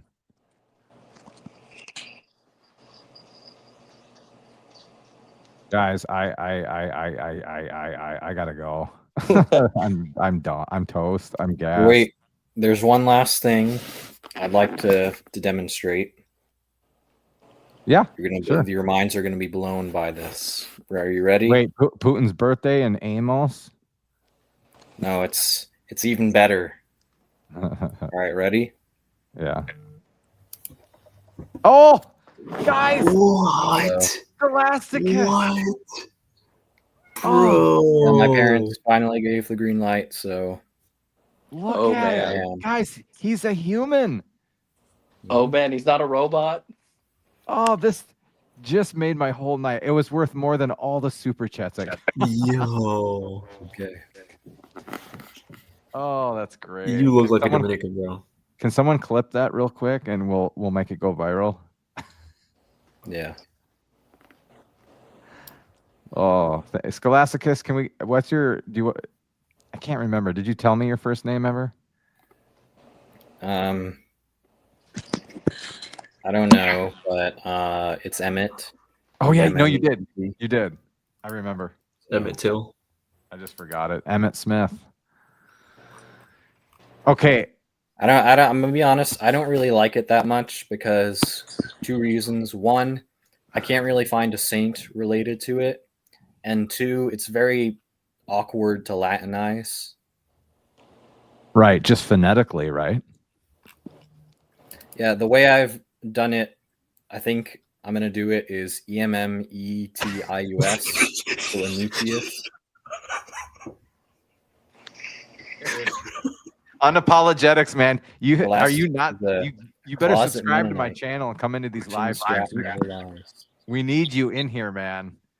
Yeah, I don't know why I'm unable to grow facial hair like on my actual face pointing forward. It all kind of goes underneath it, but well, you're 19. It'll come in. Well, I mean, he says Mennonite. I see Amish, but hey, I think both work. I think Amish are Mennonites. Yeah, Mennonites are like a subsect of Amish people. Wait. So you got Quakers, Mennonites, and Amish, right? They're all forms of Anabaptists? Yeah. Yeah, they all descend from that. But how are Amish Mennonites? Are you sure? Because Amish, they are like hardcore. They do not do anything technological, but Mennonites, they play on that team, I believe. Oh man, everybody's coming on camera now. Yeah, you're gonna have to turn yours on, bro. Billy, we gotta get a gal up here. Billy, you're coming up. You have no choice. I don't care. Just come up right now. Okay? Come on to the screen. Don't be shy. I'm sorry. Unapologetics. Shoot you a DM on X. What are we setting up? A date? Are we going on a date? What? Pause. Don't be shy. We can already see your chin and torso, so Yeah, like it's nowhere Right. near the same reveal. right. Come on, Billy. All right, jump on apologetics, dude. He's the meme king on X, dude. And he's got a base picture of St. John Paul II. Oh my gosh, guys. I'm going till 1 a.m. I'm sorry. Let's I go. got my second wind. I just gotta grab some snacks. Maybe DoorDash some Chipotle. So you I'll haven't deliver done it, your don't worry. eyebrows. I haven't done my eyebrows ever.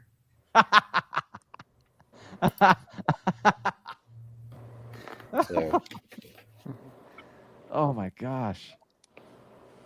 Is this the best stream ever? I mean, it's got to be top 3, guys, at least.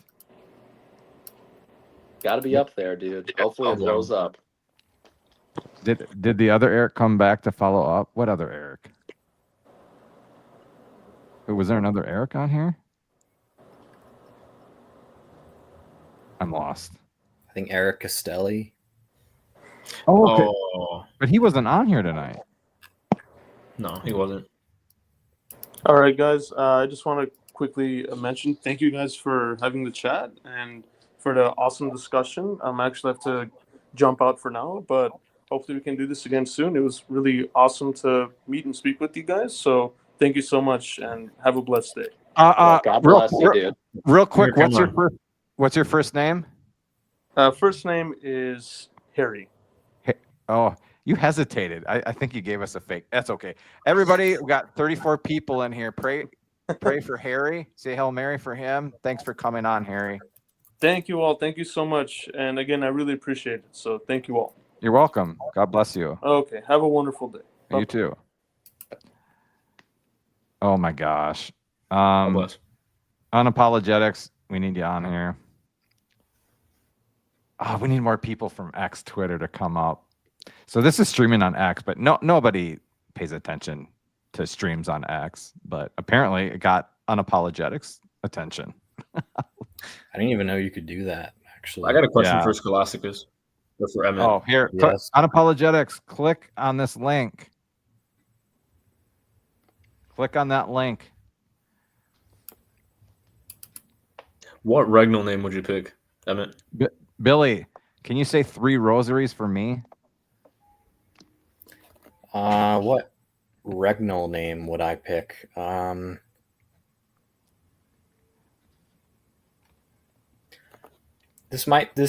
it is the most unoriginal name of all, but I think John. You know why? There's so many St. Johns that people ask, oh, which John are you named after? Whichever one you want. Yeah. Plus you get at this point it'd be the 24th, so you get a pretty high regnal number. Yeah. Wait,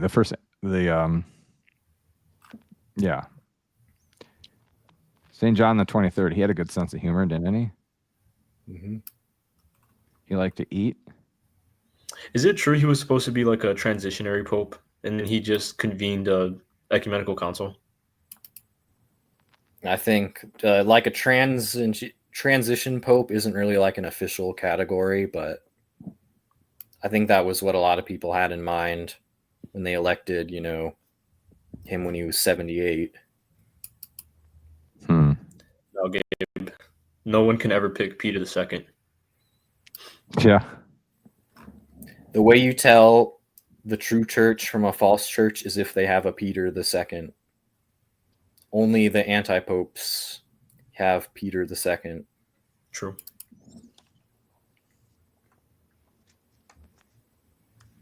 How about Pope Luther? Oh, man. No? I mean, there were a lot of people before Luther named who had that name, I imagine. Yeah. Eric, rapid fire like all question. Oh, sorry. Saying it's like all the people named Adolf before before the 30s. Actually, Adolf in Spanish is pretty nice. It's Adolfo. Where is Unapologetics? What is he doing? I'm staying on for him. Oh No, you're gosh. staying on for us. Yeah, I guess. Oh, there he is. What's up, my guy? Can y'all hear me? Oh yeah. Yeah. Oh boy. All right, we're live now, boys.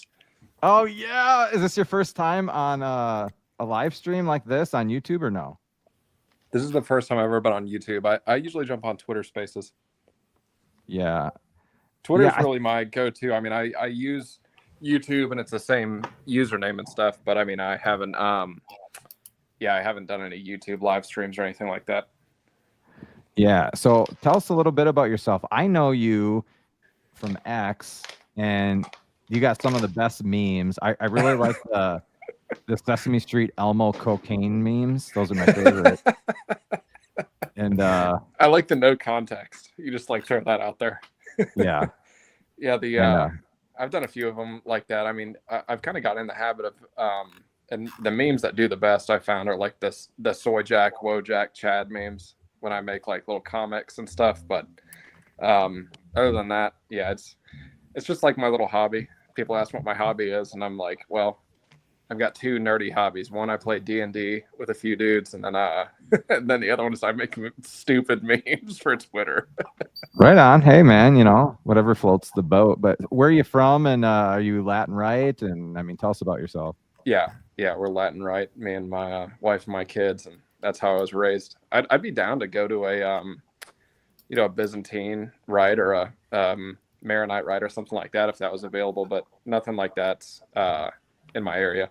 Yeah, are you in the I would go States? to a Byzantine church if they updated their bulletins when they changed when they're having masses or divine liturgies. Yeah. Yeah, no, what was that, Eric? Are you in the United States? Yeah. Are you okay with telling us where? Like, what I live state? in the great state of Florida. Oh, okay.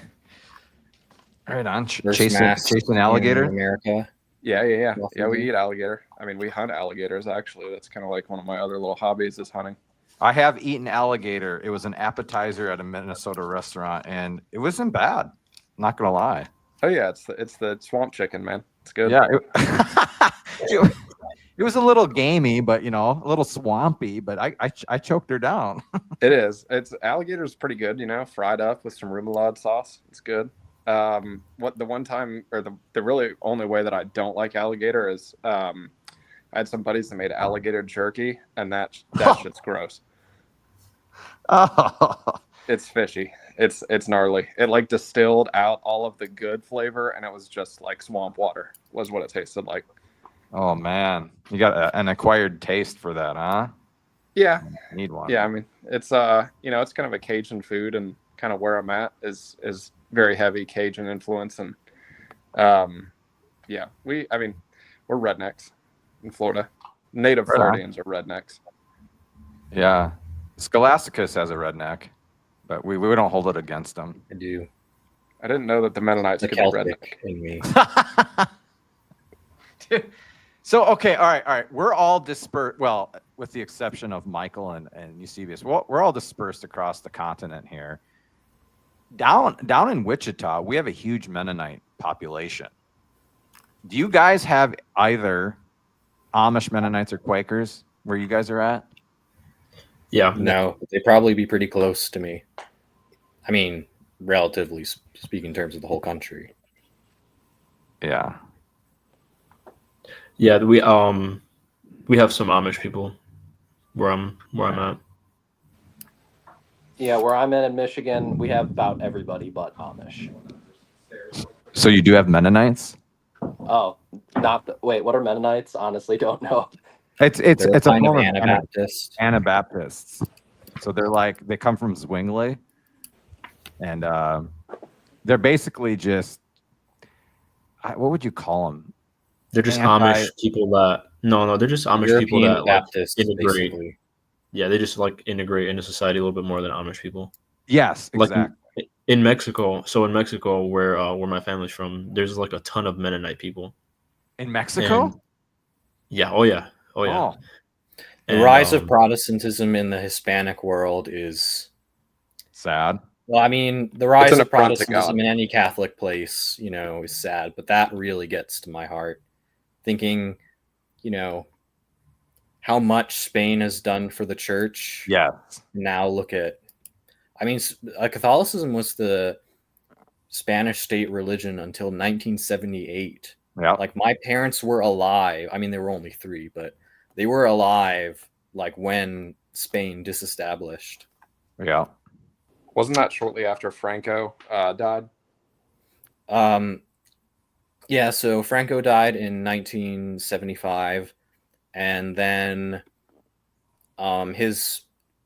technically, I think he was appointed while he was still alive, but the King of Spain, who he promised to appoint at the end of after the Spanish Civil War, Juan Carlos promulgated a new constitution, which stated that the Spanish state was secular. So on apologetics, what's your first name? If you're okay with telling us, I'm gonna keep that on the DL. All right, let's keep that on the DL.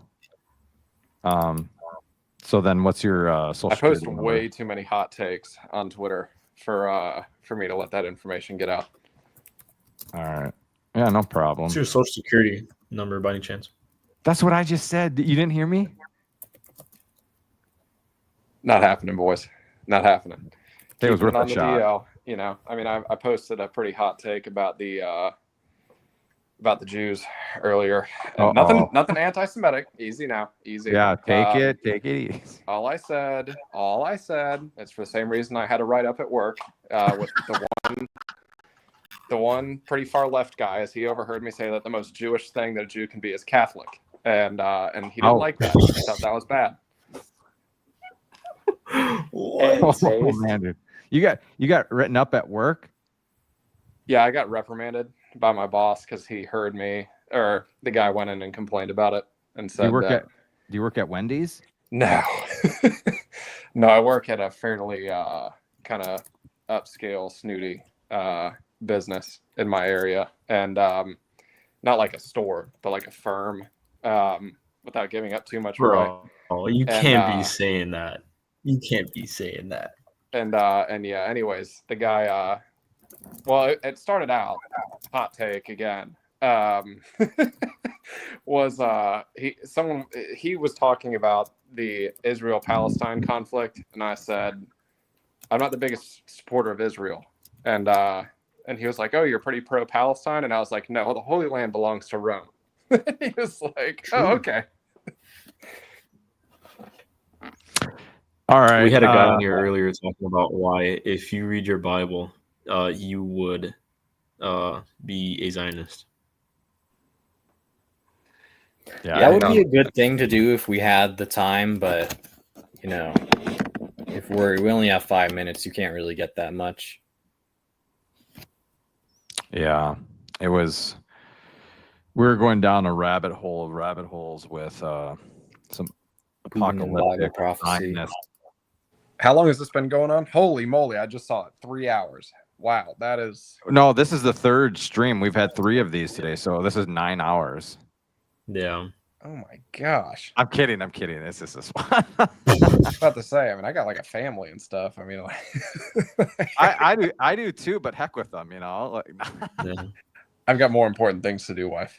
I've got to talk to my internet friends for hours. Well, so you got Dungeons and Dragons, or a 24-hour live stream with us. What are you gonna do? Ooh. I don't know. Pray about it. Pray about it. Probably say a rosary first and discern what I'm gonna do with my day, and then we'll move on from there. Right on. I've got a fun either or. For whom? For everybody. Okay. Let's hear it. All right.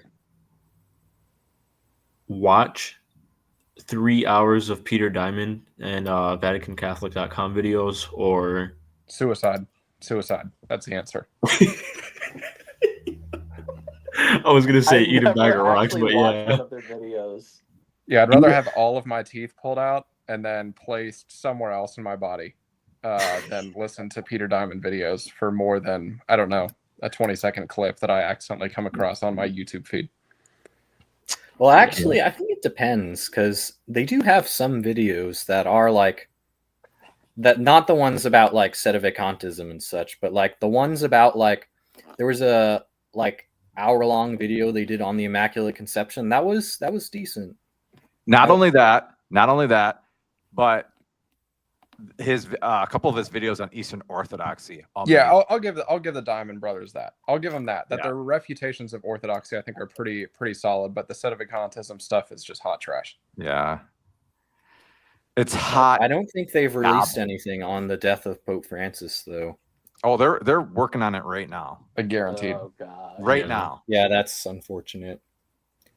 Yeah. I wonder what They they're need- gonna do when it turns out that that Francis wasn't Peter the Roman, and that the prophecy the alleged prophecy they've been citing is falsified definitively.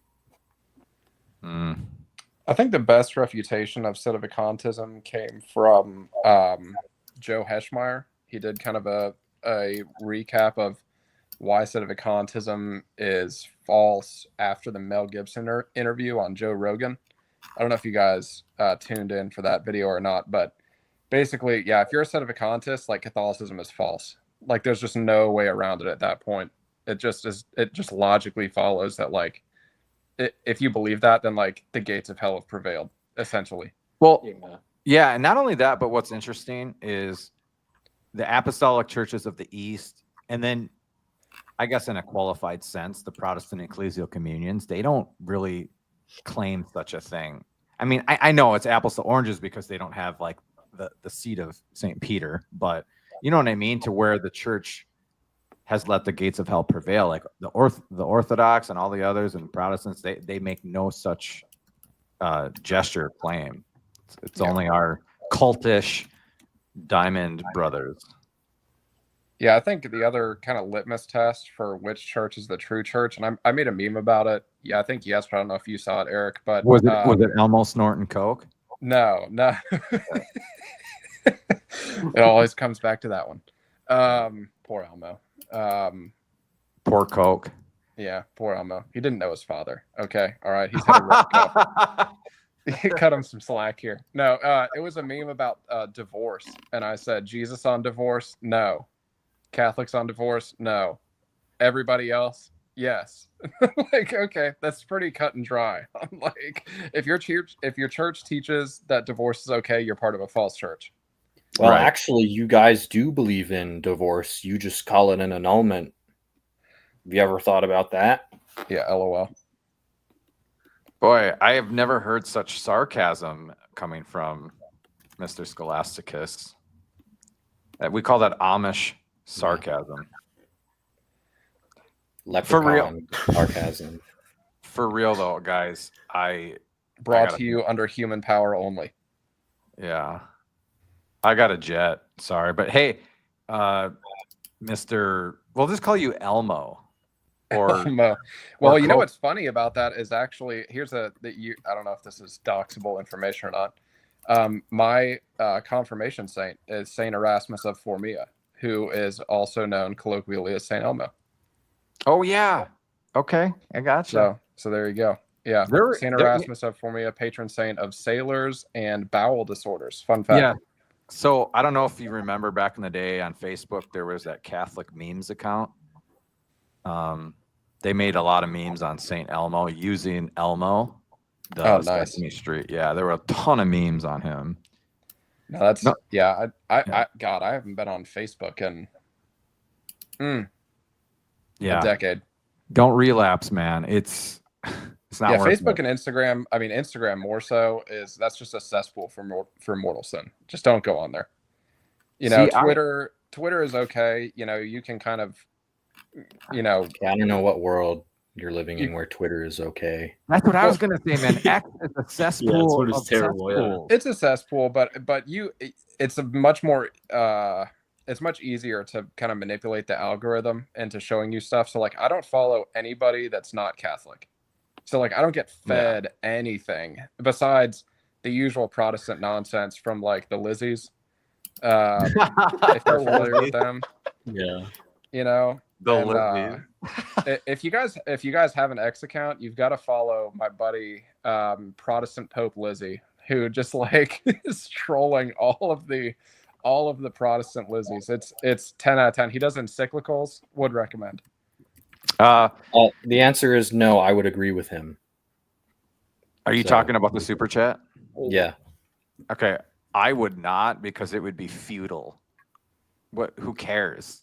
I don't care if the sun revolves around the earth or the other way around. I don't give a rip. What does that have to do with my salvation? Yeah, same.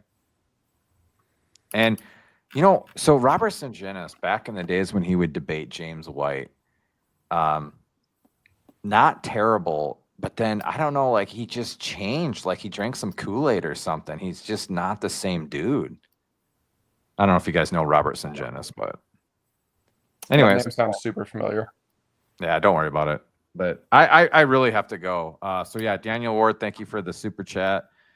And you guys, thanks for coming on. 3-hour live stream. Oh my gosh. But yeah, well, I don't stream on Sundays for obvious reasons. So maybe end of the month quota stream going on middle of next week. You guys, what do you think? 7-hour stream? Oh man. No, if I could do that. No, 6 okay?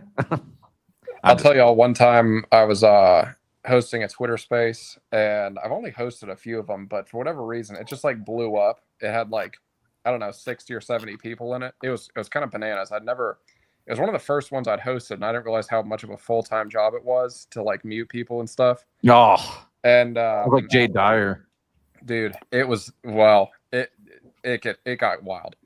So anyways, I ended up falling asleep almost through the Twitter, or 5 hours into the Twitter space. And I woke up, and it was me and B Saintly, and we were the last people.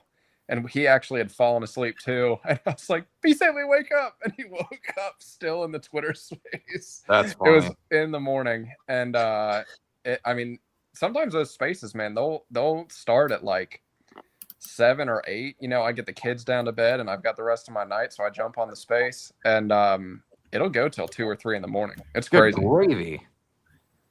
So, hey, before I go here, so you know Pope Respecter?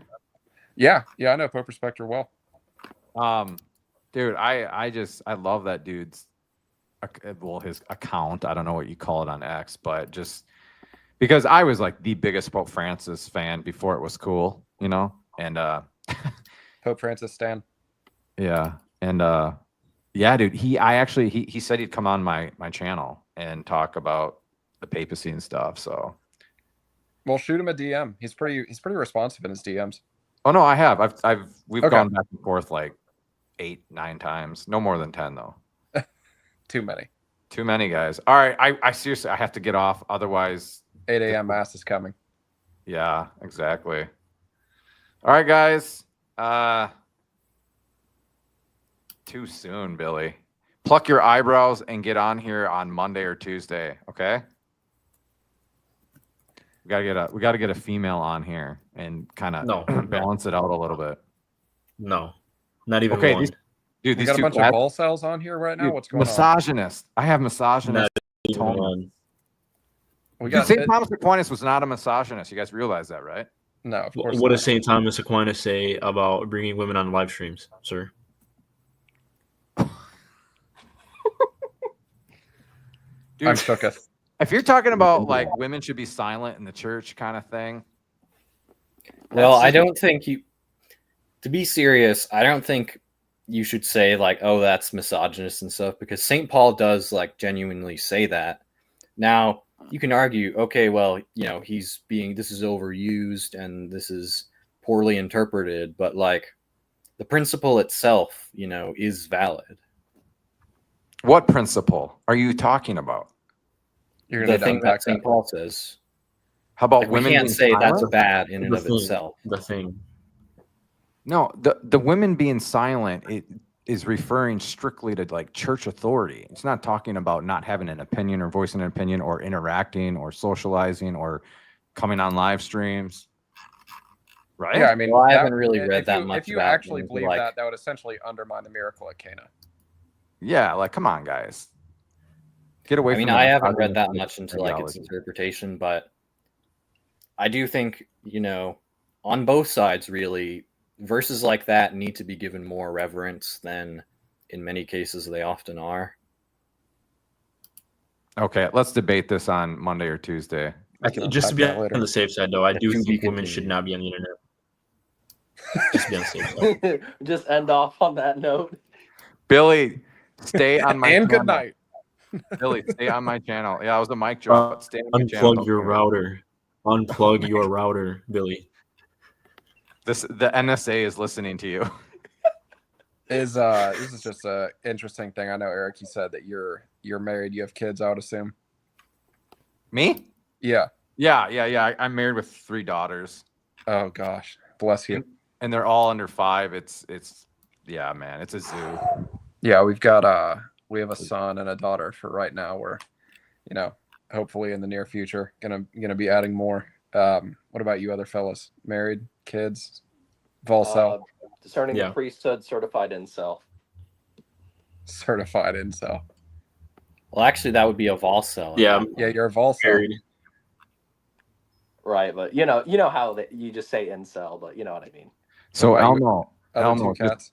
just remember this is not an X space. We do not go to 3 a.m. So cut it. Let's go. What do you got left? Oh man, follow me on Twitter at Eat Living Bread. Yeah. All right. Yeah. Unapologetics. He's got some good stuff. I like his stuff. Dude, hey, are you subscribed to my channel? Yeah. Okay, you're not a member yet. That's okay. We'll let it slide. I don't know what's that mean. You get access to VIP status videos and stuff that no one, like the coolest stuff no one ever knows about. Is it super VIP to be on like a late night stream with you talking in person? Yeah, but that's free. The membership costs the membership costs 16 cents a day. 16 cents a day. Can you follow me And- back, please? I have 11 followers. You have to pay $5 up front for the month. My kids do are gonna you? starve.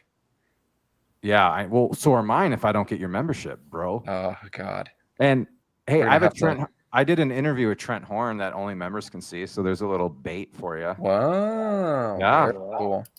I've actually met Trent. He's a cool dude. Where did you meet him? I'll say it was at a pro-life event. I'll say. Okay. All right. Yeah, Man, I'm what not- are you, Russian spy? No.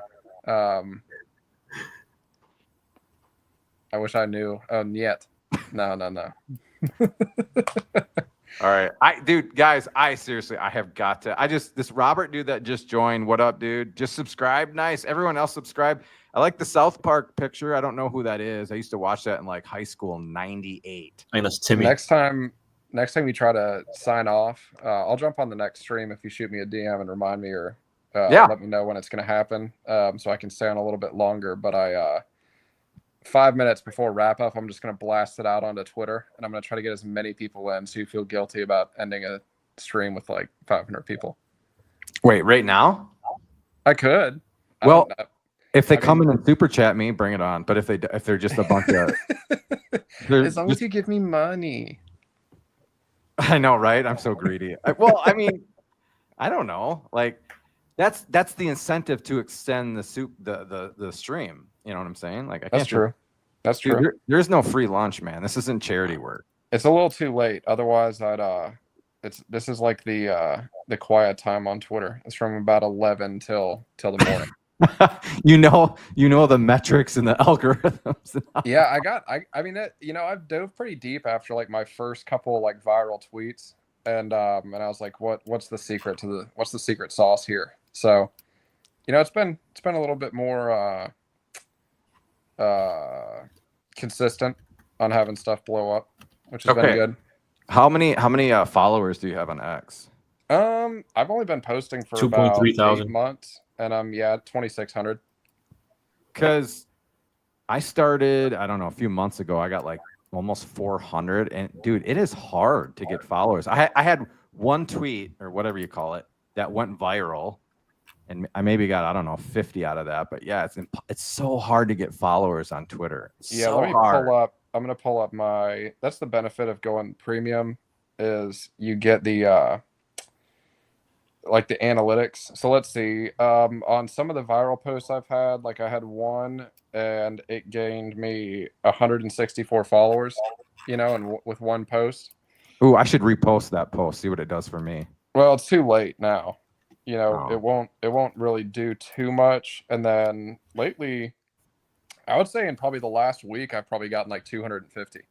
Ah, dude, that is dope. That's nice, man. In 1 week? In about a week, which There has you been go. pretty cool. But it comes with a lot of hate. Like I made one viral post about how I'm not a big fan of, like, we could unpack it on a whole different stream of Christian nationalism and kind of like its roots and like weaponizing the liberal paradigm, and for the sake of essentially forcing people into a Christian worldview. I don't necessarily agree with that. I'm also like a big fan of Catholic monarchy. So I mean, because that's kind of a different dynamic entirely. I think Scholasticus just got excited. Yeah, but I posted like Christian nationalism is fake and gay, and I got a lot of death threats in my DMs. Yeah. ALC, that's what I meant, dude. What would a repost do? Just go to my followers. Come on, man. You think I'm that noobish? It's true. On, you man. gotta start posting. Hey, unapologetics. What's up? Yo, please follow me back. You'll be my 12th follower on Twitter. Please. Yeah, let's see. Let's see here. What's your I gotta scroll through my. Here, I just followed we all you. started there. I mean, I remember when I had like 4. Let's see, follower. Me and Michael are going to Divine Liturgy tomorrow. Yes, sir. Wait, what rite? Melkite Greek, so I mean Byzantine. Or Greek Melkite. What's your username? Eusebius. All right, I'm following you. There you go. Dude, I want bots for followers. That helps your algorithm, right? I don't mind. Whatever. I'm pretty stingy on my follows, Eusebius. So there you go. Dude, there is no fakeness in me, bro. You get the real deal, Evander Holyfield. Fake laugh. You're a fake laugh. Who are you? ALC? I'm just kidding. Oh my gosh, you're a member, dude. I'm sorry. Did you get your membership for free? Here, I have an idea. That was a free membership because he's talking all the smack. Okay. It's Platonism. I'm not sure what is heretical? So, huh? Heretical. So do you know what the canonical definition of heresy is, right? Yes. I don't know. Okay, he can't talk. He can't. That was a rhetorical question to him. I'm like, oh, he can't talk back to me. Guys, hey, thank you for the super chat. Oblivion Remakester.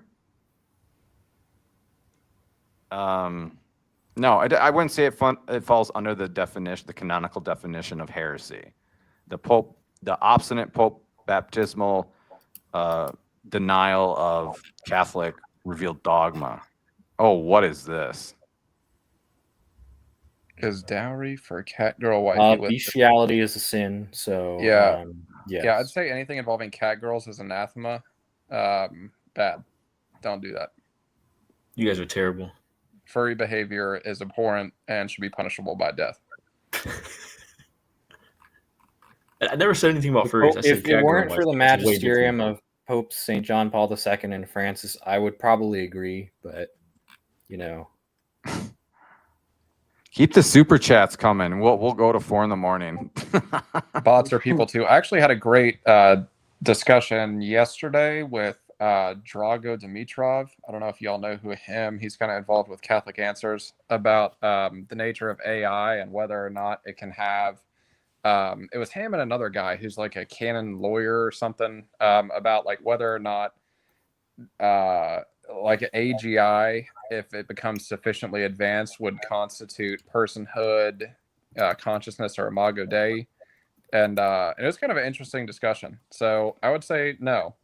Hard answer to that: are condoms always sinful? Yes. Yes.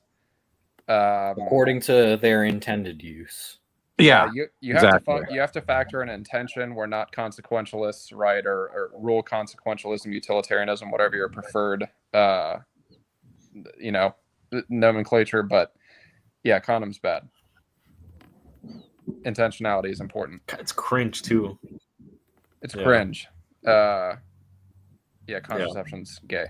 Yeah, well, specifically for that form, there's no other use for it aside from obviously disordered sexual acts. You could I have believe a, that there. you could I have believe a that there love. is that. I think I read something. Maybe Trent has discussed on an episode, but like, of if a couple was undergoing like some type of fertility diagnostic treatment and they were to, let's say, use a condom as a receptacle for the seed, but they poked a hole in the condom and it allowed the man's gift, we'll use it as that term, to pass through, but to collect the majority of it for testing purposes, then that would technically be a licit use of it, but but by poking the hole in it, it's de facto ending the contraceptive nature of the condom. Yeah. I just feel like if somebody's asking that question, I have a 99.9% certainty that is not what they are intending it for. Yeah, 100%. You could use it as a unidigital glove. I was gonna say, man, there are more uses than the intended. Like, what if I wanted to make like really weird birthday balloons and I wanted to use like you get some balloons then, and that's all they had at the store? Then that's a licit use of condoms. Yeah, but what size are you getting? As big as they got. Hey, man, we got some Filipinos in the chat. R.I.P. Catholic answers AI priest. Yeah, I remember that. He was laicitized, and I think that was after he said like you could baptize someone with Gatorade, if I remember correctly. That's really like what happened, and then he said he could do confession over the internet, and it's like, well, there's like a whole lot to unpack there. The answer is no, and he was booted. I haven't used. Speaking of Catholic AI, has anyone used that Truthfully or whatever app that came out? It's like a apologetics. Matt Brad. Yeah, he's involved with it somehow. But I think it's like basically Catholic Chat GPT.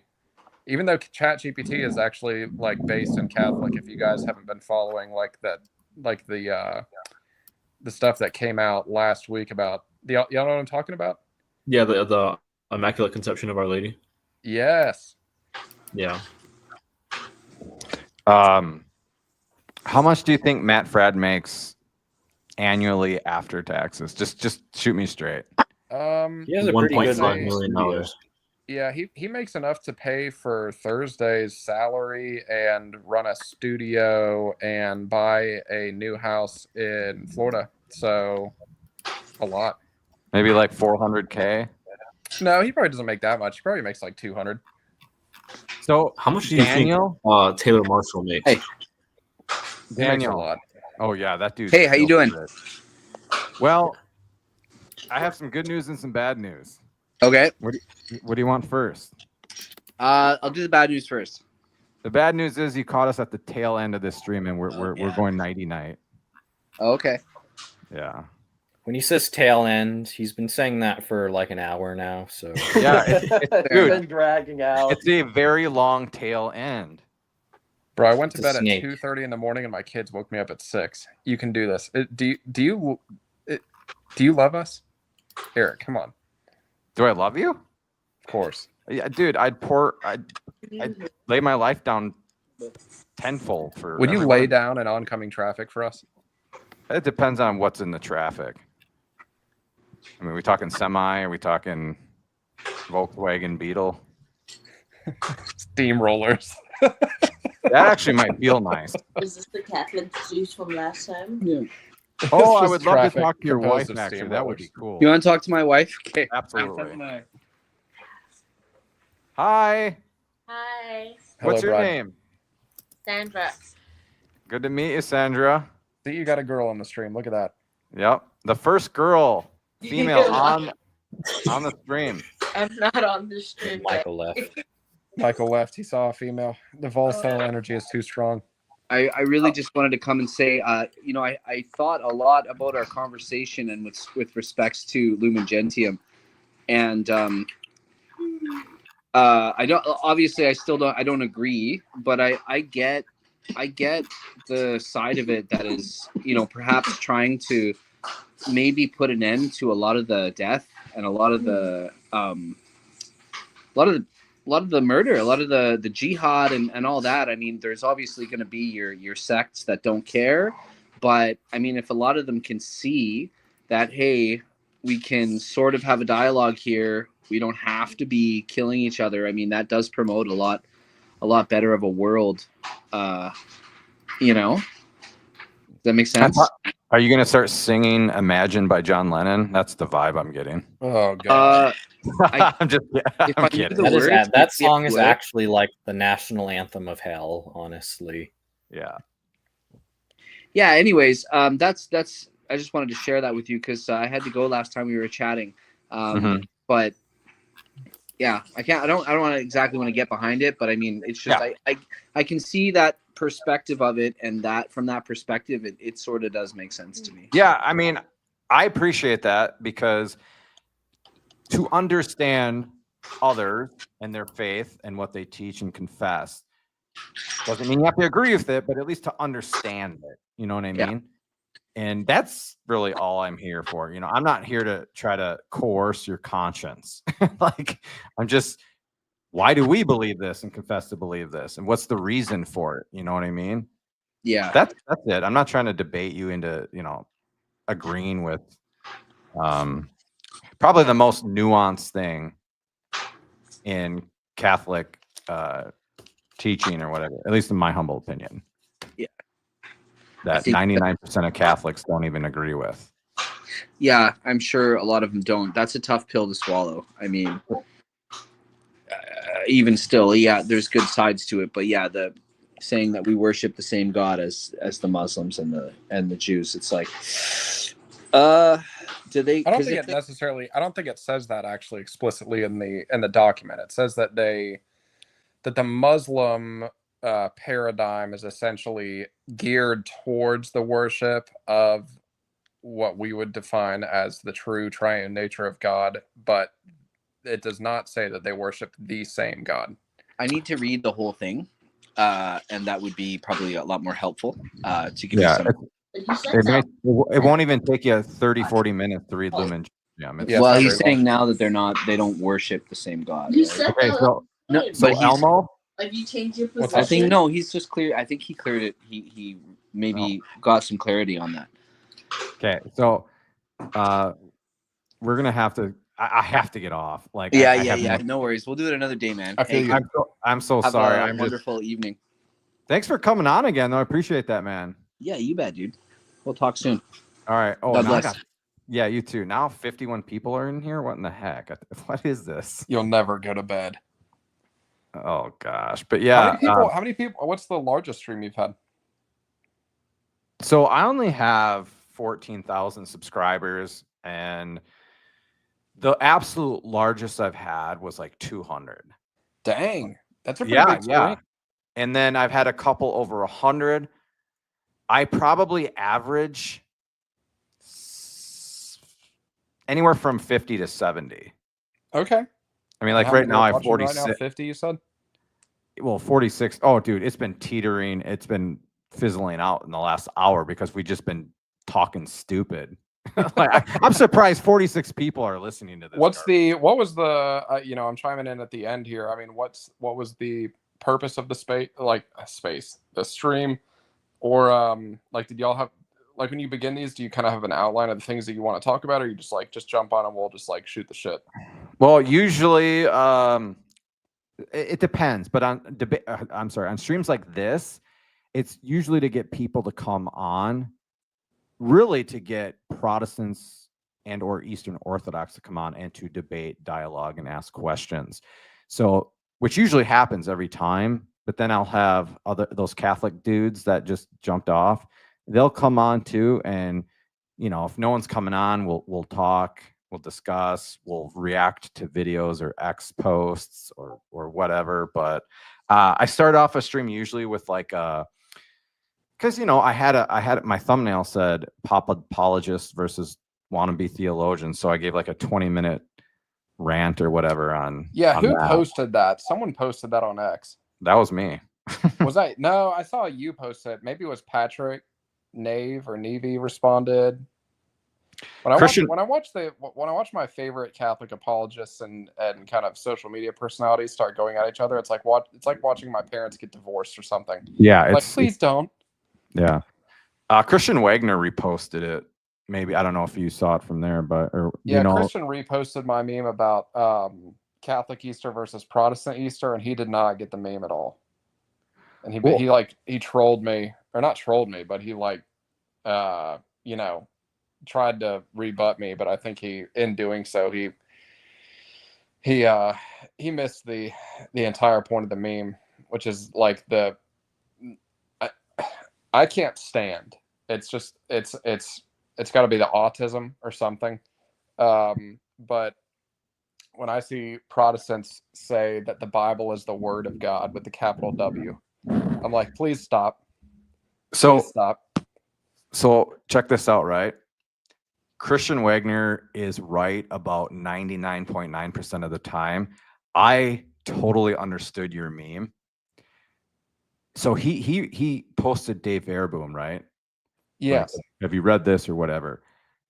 So you'll love this. So I'm a convert from Lutheranism, and the Word of God, whether it was lowercase w or uppercase W, always meant Scripture, always meant the Bible. No matter what. It's just, that's what it meant. Unless you go to John 1 verse 1 or something. But so in the last 11 years as I was as being a Catholic, I'm very careful to distinguish between usually what I'll say is the written word of God, and the W is always lowercase. Right. Because if you think about it, the word of God, uppercase, that uppercase is like what's it called? The pronoun, the personal pronoun. Proper sense. Proper noun. Like our Right. names are uppercase. You know what I'm saying? That distinguishes Jesus Christ being the Word of God made flesh from the written Word of God or the spoken Word of God, even though they have connections. But I mean, Jesus is in a book, and that was your whole point of the meme. And I'm like, exactly.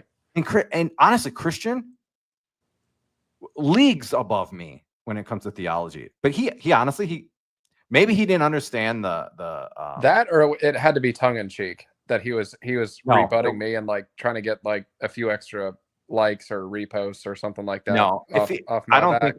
I don't think he was trolling you or being sarcastic or satirical, because he posts Dave Verboom, right? Yeah, I just don't know. I mean, I think it might be the fact that I tend to be in being a smaller account. I almost tend to be in like the dregs, and I kind of see almost every comment that gets posted, to either my stuff or my mutual stuff. And so when I can't tell you how many times I've legitimately encountered Protestants. And when I say Protestants in this sense, that's a loose term. I might agree with a redeemed Zoomer in the fact that I don't know if I'd even put evangelicals like in the bin of Christians, because so many of them say that literally Jesus is the incarnate Bible, and I'm like, I can't. Yeah. They say, and they're dead serious about it. And I'm like, Yeah. and what's interesting though, or something to keep in mind, I guess, when I look at something like that tweet that went bananas, I'm posting and I only get maybe 100, 200 likes on a post, if it's really good. but it'll just be, to a few hundred people. But sometimes I post something like that, and the intended audience is the few hundred people that I know are going to get it, and someone gets a hold of it and they repost it, like a big Protestant pastor, and then it blows up. Yeah. Love the Protestant pastors reposting for the algorithm. Yeah, it's like, hey, if you really don't, it's kind of like the Lizzies. Like, I've stopped. I won't quote tweet them anymore. If I see them post something dumb and brainlet level, I just screenshot it and I post a caption to it, because I'm not going to give them any engagement, because that's really all they're doing, is they're just straight up engagement farming. And it's actually been proven from people that have like kind of been covert fake Protestants, and they slide into like their DMs and stuff, and they've legitimately or openly told these people, like, yes, I engage in this behavior to drive up my engagement. Yeah, man, I'm sorry. I legitimately have to go. Hey, you have a good night. Like I said, shoot me a DM on X ahead of your stream, and I'll jump on. Yeah, man. Thanks for coming on. Appreciate it. Yeah, bro. God bless. All right. Yeah, God bless. See you guys in the chat or on the stream still. Love you. Like and subscribe. Praise be Jesus and Mary. I got to go to bed.